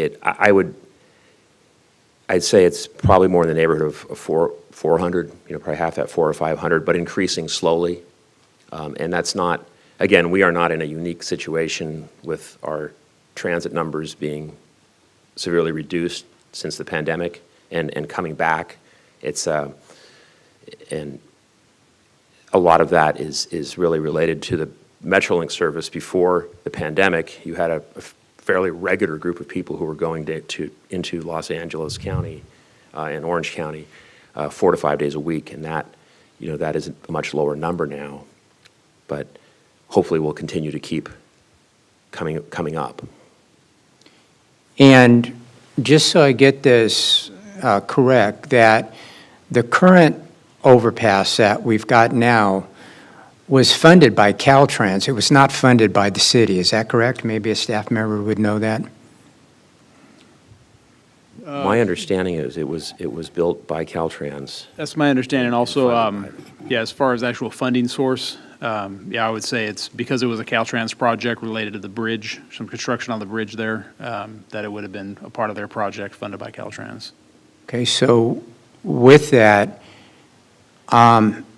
more than likely not ADA approved, is that fair to say with that? More than likely? Or Yeah, perhaps it was in those days, but perhaps not now? The ADA law was, most of those physical structures that are governed by that was modified in 2006. So even though ADA passed in 1991, there are some cases where stations or bridges were built in 2000, 2003, 2004 that are currently out of that current 2006 requirement. So again, Camarillo and the Camarillo station are not alone.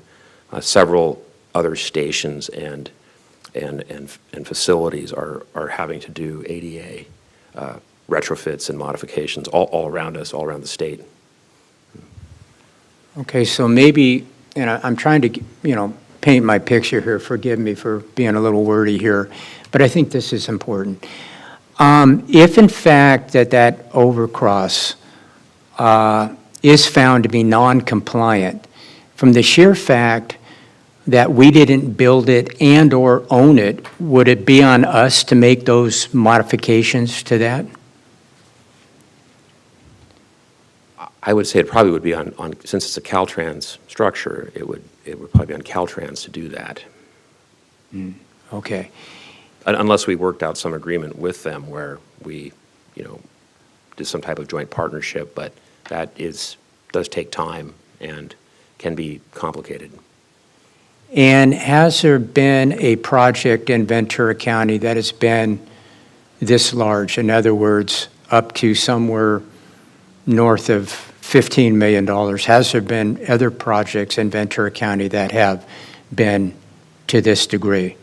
Are there pedestrian undercrossings? Not necessarily that, but and/or modifications of existing rail. In other words, is this a relatively large project, or is this, how would you rate this project?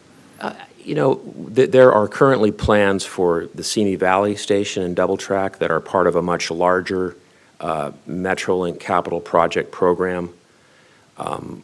It's a program actually going back 4 or 5 years where Metrolink received almost $1 billion for improvements throughout their system. That project is larger.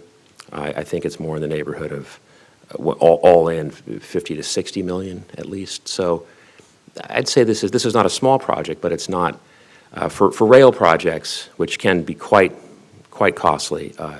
I'd say it's more on the small to medium range. Okay. For our county, of course, you get into our counties to the south. Which doesn't have a dedicated sales tax, right, to transportation. One of the few, if not, are we the only county? One of the few, for sure. We are the largest urbanized county in Southern California without one. Yeah.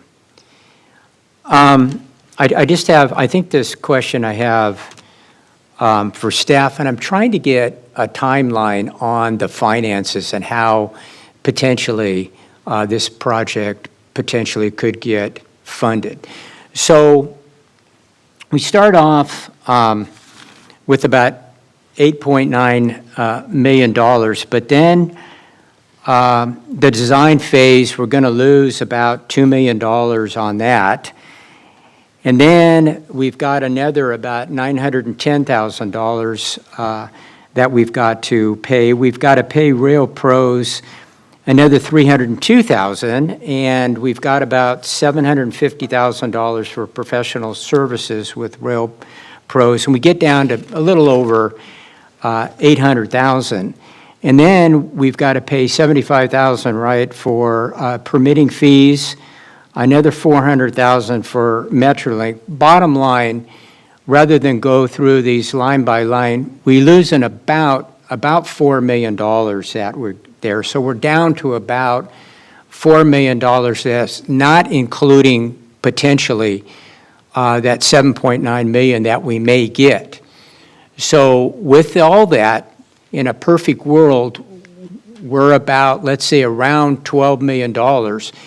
If we think that it's going to cost at least $15 million, and I've heard, correct me if I'm wrong here, that there is some other sources of funding, how are we going to make up that shortfall on this? Sure. Just to clarify, the existing grant funds in place are just a little over $8 million that are existing grant monies. An additional $910,000 is what the city is committed to spend as matching funds for that grant that's already in place. We've spent about $400,000 or so on those city funds so far. The remaining grant money available that we already have right now will take us through design. And then with this additional grant that's expected to be approved at the end of the month, total funding will get up to about $17 million total. So there is no shortfall. With that additional grant being received at the end of the month, June 28th, then the total funding available, including the city's portion of the $910,000, is right around $17 million total in funding. Okay, so with that, let me push back on that. I just want to make sure that I'm totally understand what's being discussed here, because as I understand, reading the staff report, it says that the SCCP grant is not successful, conceptual design and environmental review would be completed and shelved until VCTC obtains additional grant funding for the project before it's brought back to council, and award for a professional service agreement for final design. So what does that mean? I'm just a little bit confused with that. Yeah, existing grant funding is in place to cover these costs that are being proposed tonight with these various agreements. The existing grant funding will cover those costs. And we will not be spending any more of that city's matching funds, which is roughly about $500,000 yet to spend, but we will not spend any of that. It's all going to be existing grant fundies that are already awarded that will be spent to cover these design costs. And the design will be completed to the point where those funds cover it, and then if there is, for some reason, that other funding source doesn't get approved, then no further work will be performed if there's not funding remaining of the existing grant. So I just want to make sure that I understand. I'm kind of a slow learner on this. I want to make sure that we have enough money for the design. Okay, we have enough money to complete the design here, but funding the project is going to be contingent on other sources of funding. Is that right? Correct. Okay. So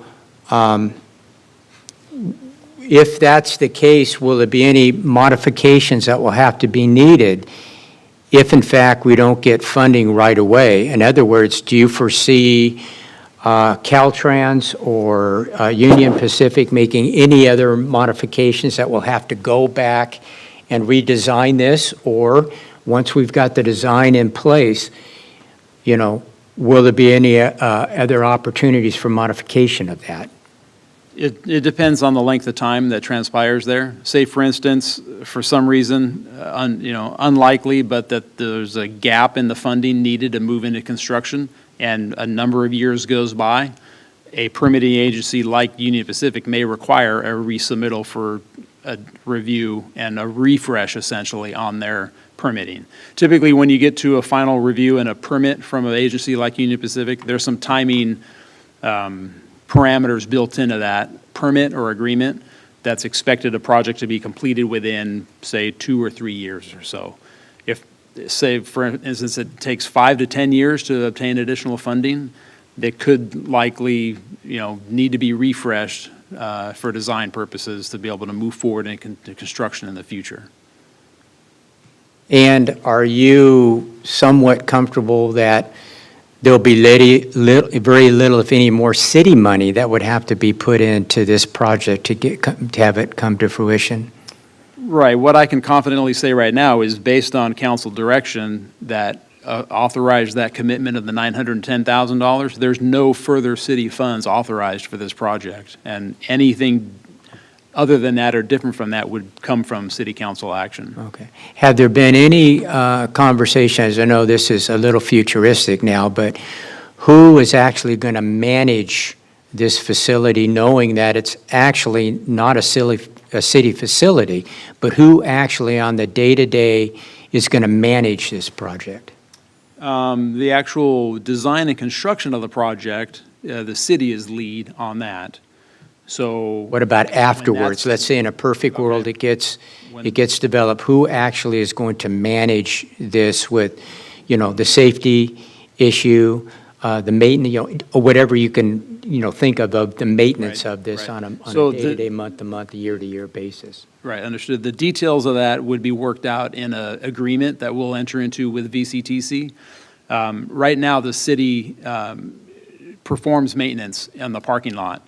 Landscaping, we maintain the lighting, the parking lot lights, the parking lot signage, that kind of thing. So that has been ongoing, and that will continue to go on and then incorporate, likely within an agreement that we would need to establish as we go forward in the process. We'd establish that agreement with VCTC to clearly lay out who's responsible for what elements of maintenance.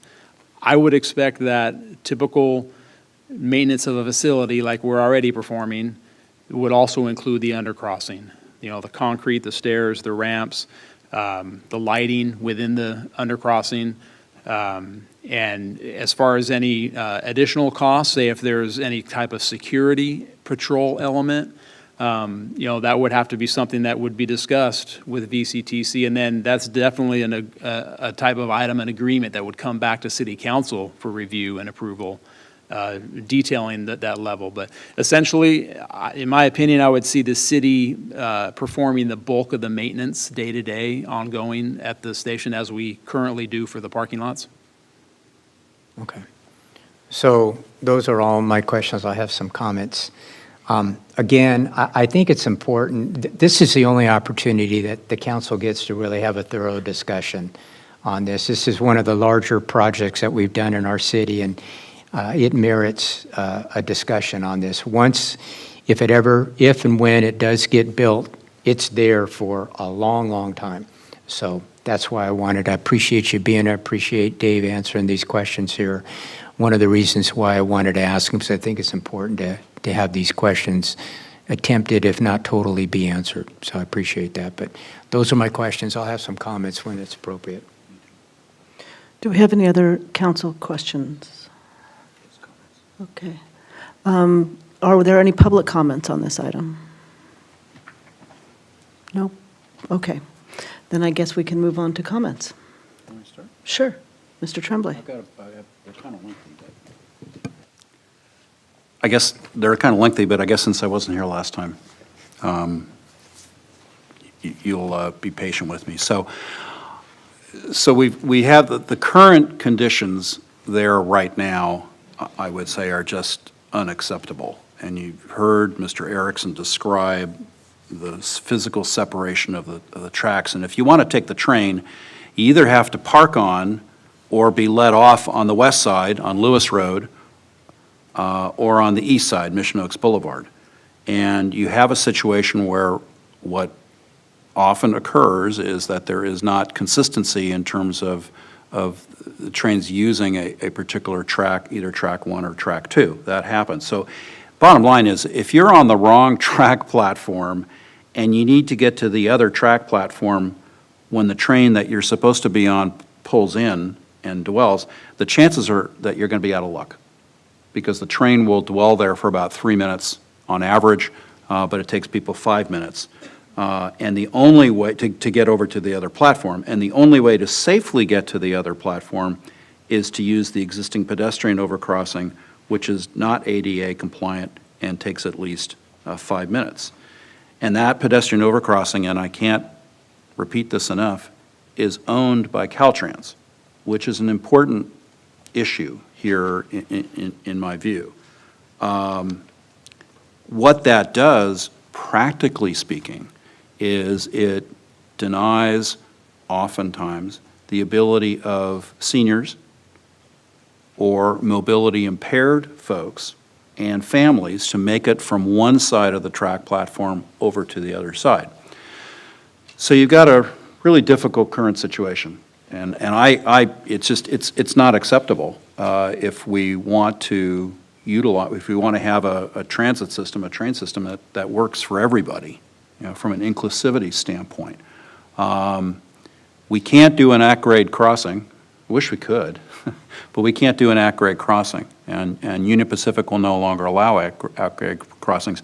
And actually, I'm informed that on occasion, people have still crossed the tracks anyway, down the tracks somewhat to the north, I believe, have still crossed the tracks, and that's obviously very dangerous and something you don't want to have happen because the pedestrian overcrossing is so long. So that leaves the pedestrian overcrossing, and I think the situation is unacceptable, and the corollary to that is doing nothing is not an option, in my view.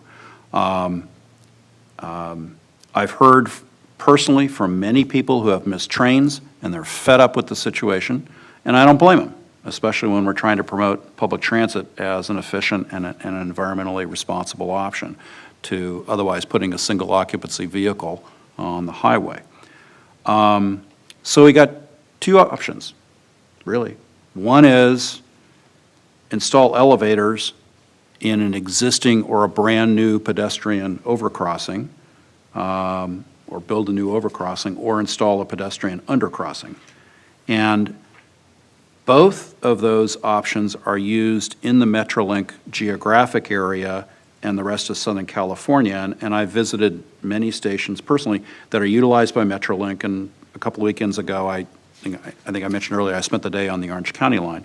So the reason I asked so many questions of Mr. Klotzel regarding the existing pedestrian overpass is I really wanted to, I've been thinking about this quite a bit, and I really wanted to make sure that we were reviewing the option of installing elevators in the existing Caltrans overpass. So, for example, I received a very thoughtful email from a resident at Leisure Village who suggested using elevators on the elevated platform, similar to what occurs in Fullerton, for example, or Buena Park.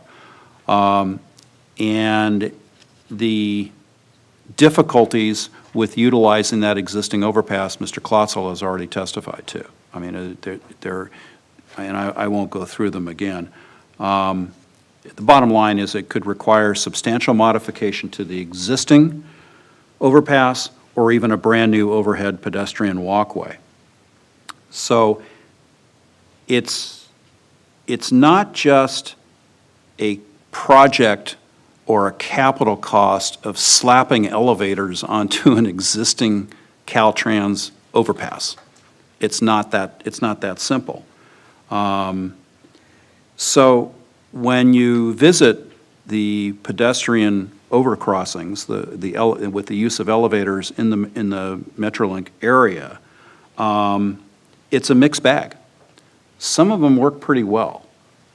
Some of them do not. There is vandalism, graffiti, urine smells, and that also brings up a public safety concern relative to access to elevators and how that is done.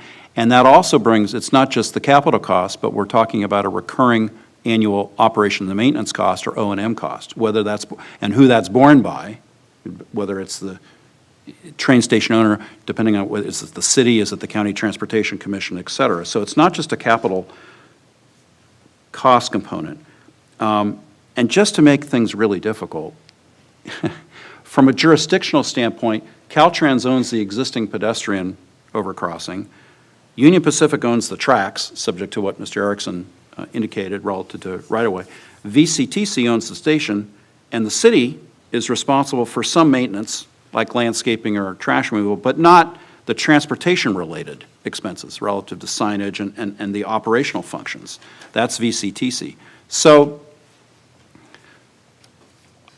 the second option, and you know, I didn't want to bury the lead here. I mean, I'm in favor of the undercrossing option, and that's to installing the pedestrian undercrossing under tracks 1 and 2, having given it an awful lot of thought.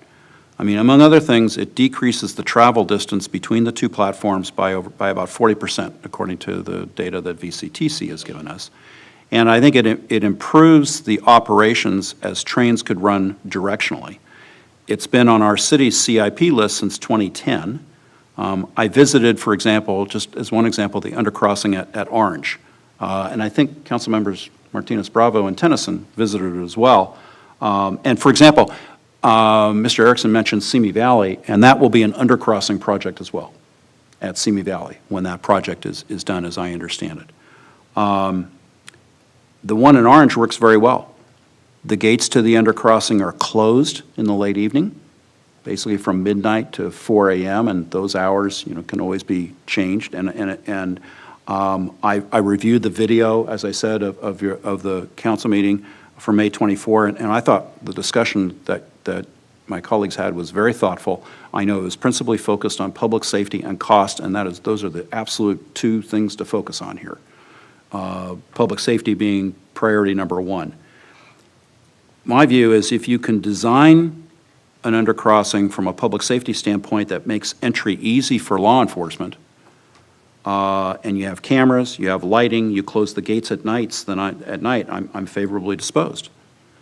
From a cost standpoint, it's obviously a very expensive project. So back in our 2020-2025 CIP 3 years ago, the project was going to cost about $10.33 million.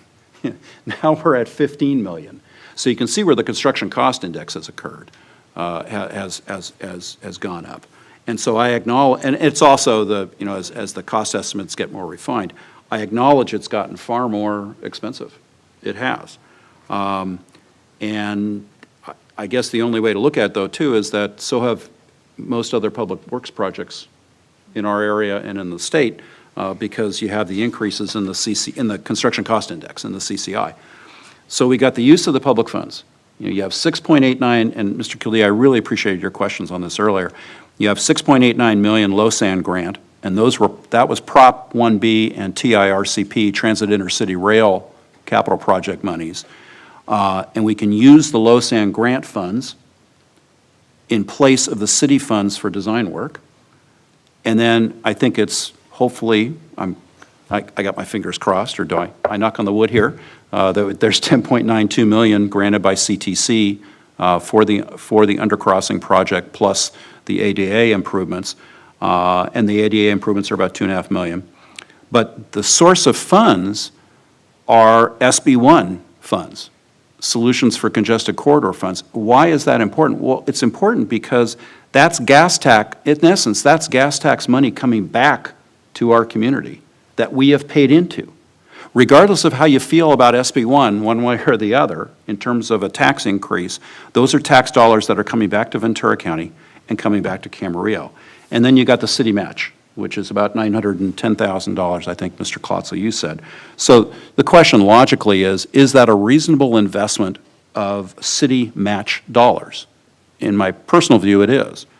I think you promote the connectivity in the community. I think it was talked about earlier. I think you promote inclusivity for everyone in our community, including seniors and disabled individuals, or individuals with limited mobility who have a heck of a time now. They really can't get over the current overcrossing. The current setup is really exclusionary for them. I also think you look at this in a wider picture in terms of the vitalization of this area, including Old Town, and you can picture what that could possibly look like in many, many years. So these are grant funds. It's very expensive. They're taxpayer funds, they're public funds. They should be treated in the same way as city funds, but the flip side is they're funds coming back to the city. They're funds coming back to our residents who have paid additional gasoline sales tax per SB1. If there are additional funds needed, so let's say we get 18 to 36 months down the line, I don't know, Mr. Klotzel, I'm thinking, a year or two down the line, designs in, bids come in, and there's more money that's needed for this project.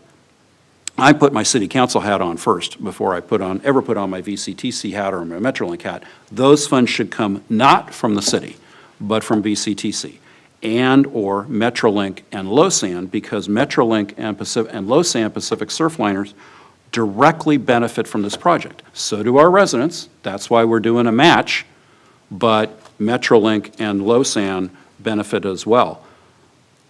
So, and the real kicker here, though, and I'm sorry if I can just go for a few more minutes because I want you guys to understand where I was coming from. The kicker is that the undercrossing option is really our only viable option, not the elevator platform option, because this grant condition that we expect from CTC is going to require environmental review of the project to be done by the end of this calendar year.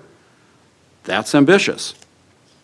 If we went to the other option, which was the new overhead platform or using the existing structure, there's no way that the city could meet that timing and the funds would go back to the state. It's just not possible. Why? Because we'd have to go through Caltrans. And they own the existing overpass. And there's no way that Caltrans feasibly, and no disrespect to Caltrans, but there's no way feasibly that Caltrans can meet that existing deadline, or that review deadline that we expect CTC will put in place. Because when it comes to that overpass, if we're talking CEQA, Caltrans is in charge of that CEQA process. We're not. So even though the cost is very high, I support the staff's recommended motions because I don't think there's a other viable option. And like I said before, doing nothing is not an option.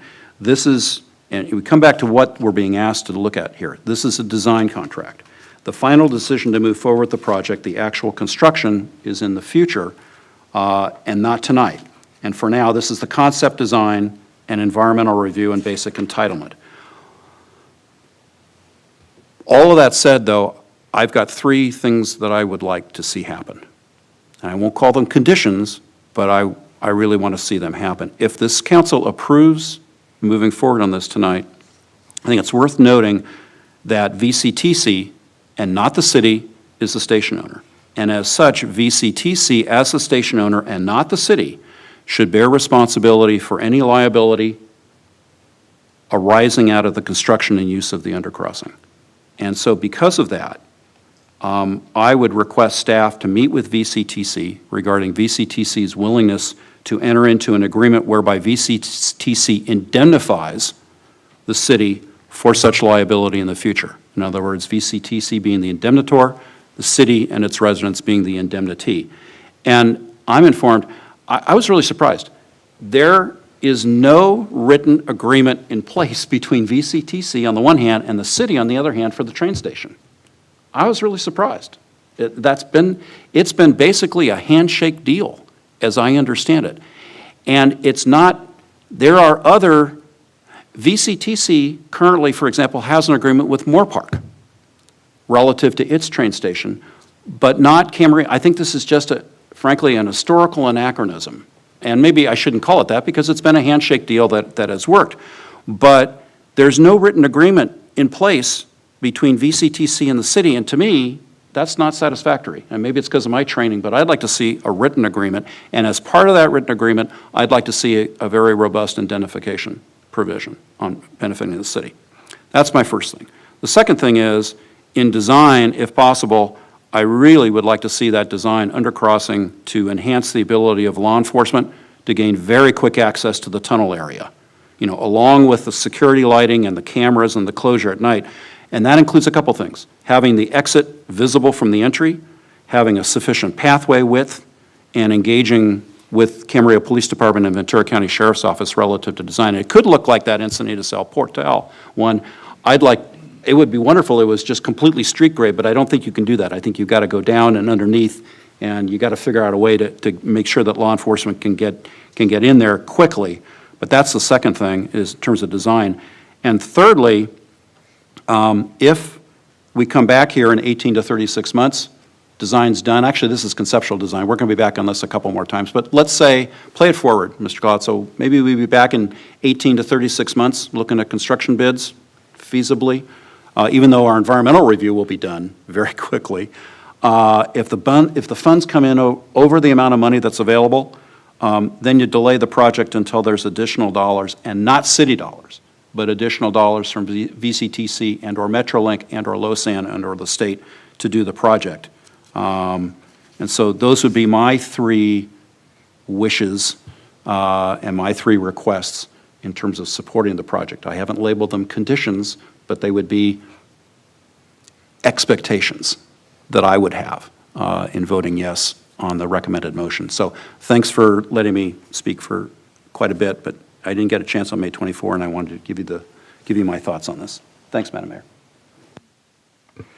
More comments? Who wants to go? Mr. Mine will be very short. Most of my concerns were addressed with your very thorough staff report. My concerns were the money, but also primarily public safety, and the fact that the police department will be engaged with the consultants in coming up with the best practices for ensuring safety. I am likely, well, I'm not likely, I will support the staff's recommendation, plus everything Vice Mayor Tremblay said. Thank you. So, yeah, this was an item that I initially struggled with a lot, and it was based more on the public safety issues and the concerns that I had. Regardless of whether we could get this funded or not, at the end of the day, I thought, okay, can I as a woman walk through this undercrossing with my children and feel safe? So I've done a lot of research. Councilmember Tennyson and I, as mentioned, we went to visit the undercrossing in Orange, which was over a 2-hour drive with traffic. But I was able to see how important it is that we implement good design. And I did feel safe just, being there, seeing the lighting, seeing the cameras, the gates that were there, and I do feel better about the project than I did at the last council meeting. There are, I believe, a lot more pros than cons at this point, and for this reason, I would go ahead and support, but I do agree with the points that Councilmember Tremblay brought up, and what I also had was I would agree to move forward as long as we do have the involvement of law enforcement in the design process, because public safety was a big concern for me. So those are my comments there. Mr. Kildee? Want me to make some comments here? Okay. As everyone knows, I've had a lot of comments and a lot of thoughts on this subject, and I think this is precisely why we want to have a debate and we want to have a discussion with the council on this, so you can learn new facts and figures that perhaps you didn't know before. Obviously, doing nothing is not an option. I totally agree with that. Unfortunately, the at-grade crossing, what I'm hearing, is not an option now, too. I've known that before. The amount of money, of city money that goes into a project, can I still reiterate this and bring this up for everybody's, thought process here? We do not own this, nor do we manage this facility here. It's not a Camarillo project here. So with that, I don't believe that elevators are viable and or work very well. Totally familiar with that. The key, in my opinion, for rail service is for people to feel safe on the railroad. That's the key. That's one of the keys here. Who knows? Maybe gas will be $10 a gallon and people will start using the rail again. I don't know.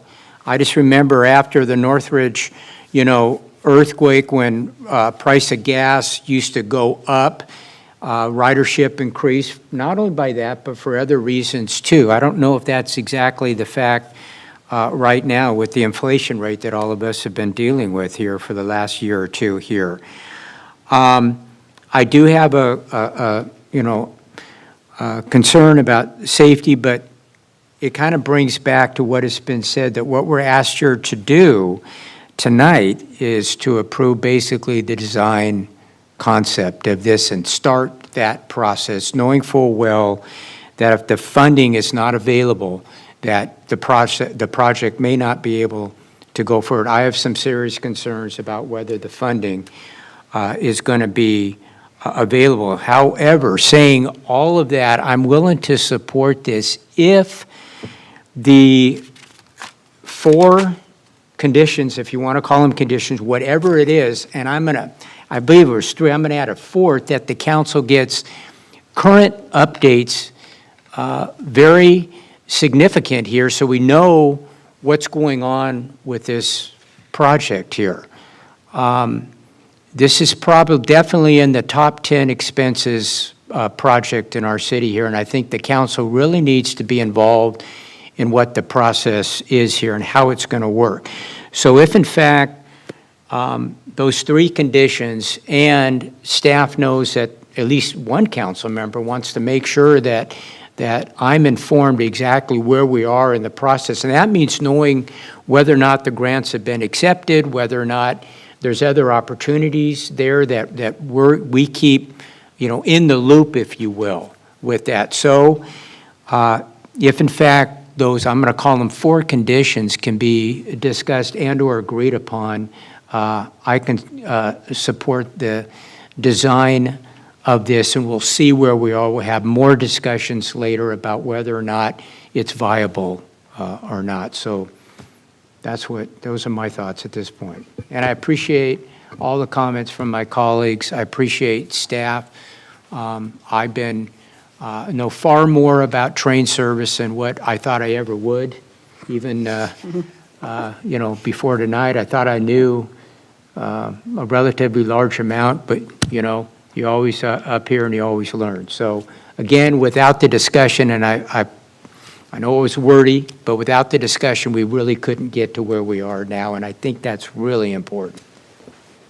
So. Thank you, Mr. Kildee. As far as my own comments, most of what I wanted to say has already been said, so in the interest of time, ditto to Vice Mayor Tremblay. I really, I agree that something needs to be done. My biggest concern was safety for the undercrossing, and much of that has been allayed, that fear has been allayed by our conversations and by the presentation tonight, so I appreciate that. And so at this point, Can I do that, can I do this collectively? Yeah, that's what I was thinking, You could, move staff's recommendation plus we have heard now 4 items that would also like to be included as a part of the motion. Okay, thank you. So, Madam Mayor, if I may, I'll move staff recommendations 1 through 8 respectively, together with the 4 items that have been discussed. Right. Do you want me to encapsulate those, or you guys feel comfortable that staff hears them all? I think staff has heard them. Great. I think I feel comfortable. We understand. Right, so they would be the 4 expectations Correct. that the council has relative to those recommendations. Great. Relative to support of those 8 recommendations. Okay, and so that's my motion. I will I'll second. Oh, she'll second. we have a motion and a second. No further discussion, please vote. And that passes unanimously.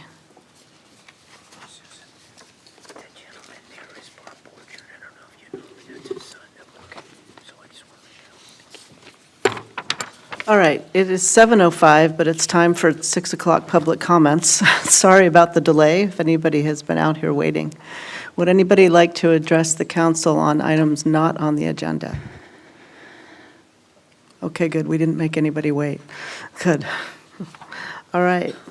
Well, that brings us to the end of our agenda. We are going to recess back into closed session because we are not done, but we will be adjourning tonight in honor of Matt Borchard. Yes. And Would you like to make yes, a comment? Go ahead. if we can get the slide up.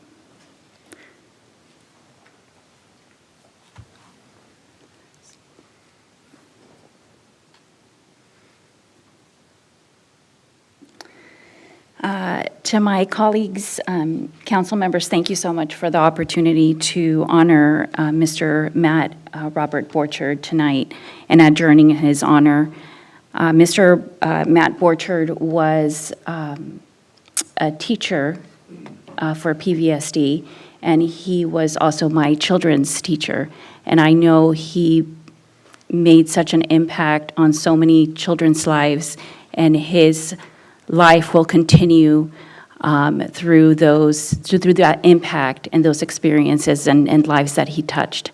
And so I have a brief bio here that I received from Mr. Kelly Borchard, who is also an educator and a principal.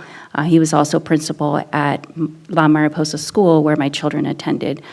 So many thanks to the Borchard family for your continued contributions. And I know your Bob, his father, is here. Thank you for your patience in being here. Sure. So Mr. Matthew Matt Robert Borchard, known as Matt, he was a son of Bob and Joanne Borchard and was born on July 24th, 1968. Matt grew up in Camarillo playing a myriad of sports, including pony baseball, CYBA basketball, and Camarillo AYSO. Matt attended Las Posas and El Descanso Elementary School, and then Los Altos Junior High School. Matt enjoyed learning and playing the trumpet during those years and was dedicated to his academic studies. For high school, Matt attended and graduated from St. Bonaventure High School. He played on the baseball team, and this is where he first met his wife, Leslie. During summer vacations in high school and beyond, Matt worked as a Boy Scout camp counselor at Camp Emerald Bay, and he fell in love with Catalina Island. After high school, Matt earned his bachelor's degree in liberal studies and his teaching credential from Loyola Marymount University. He began teaching in the Pleasant Valley School District almost immediately after graduation.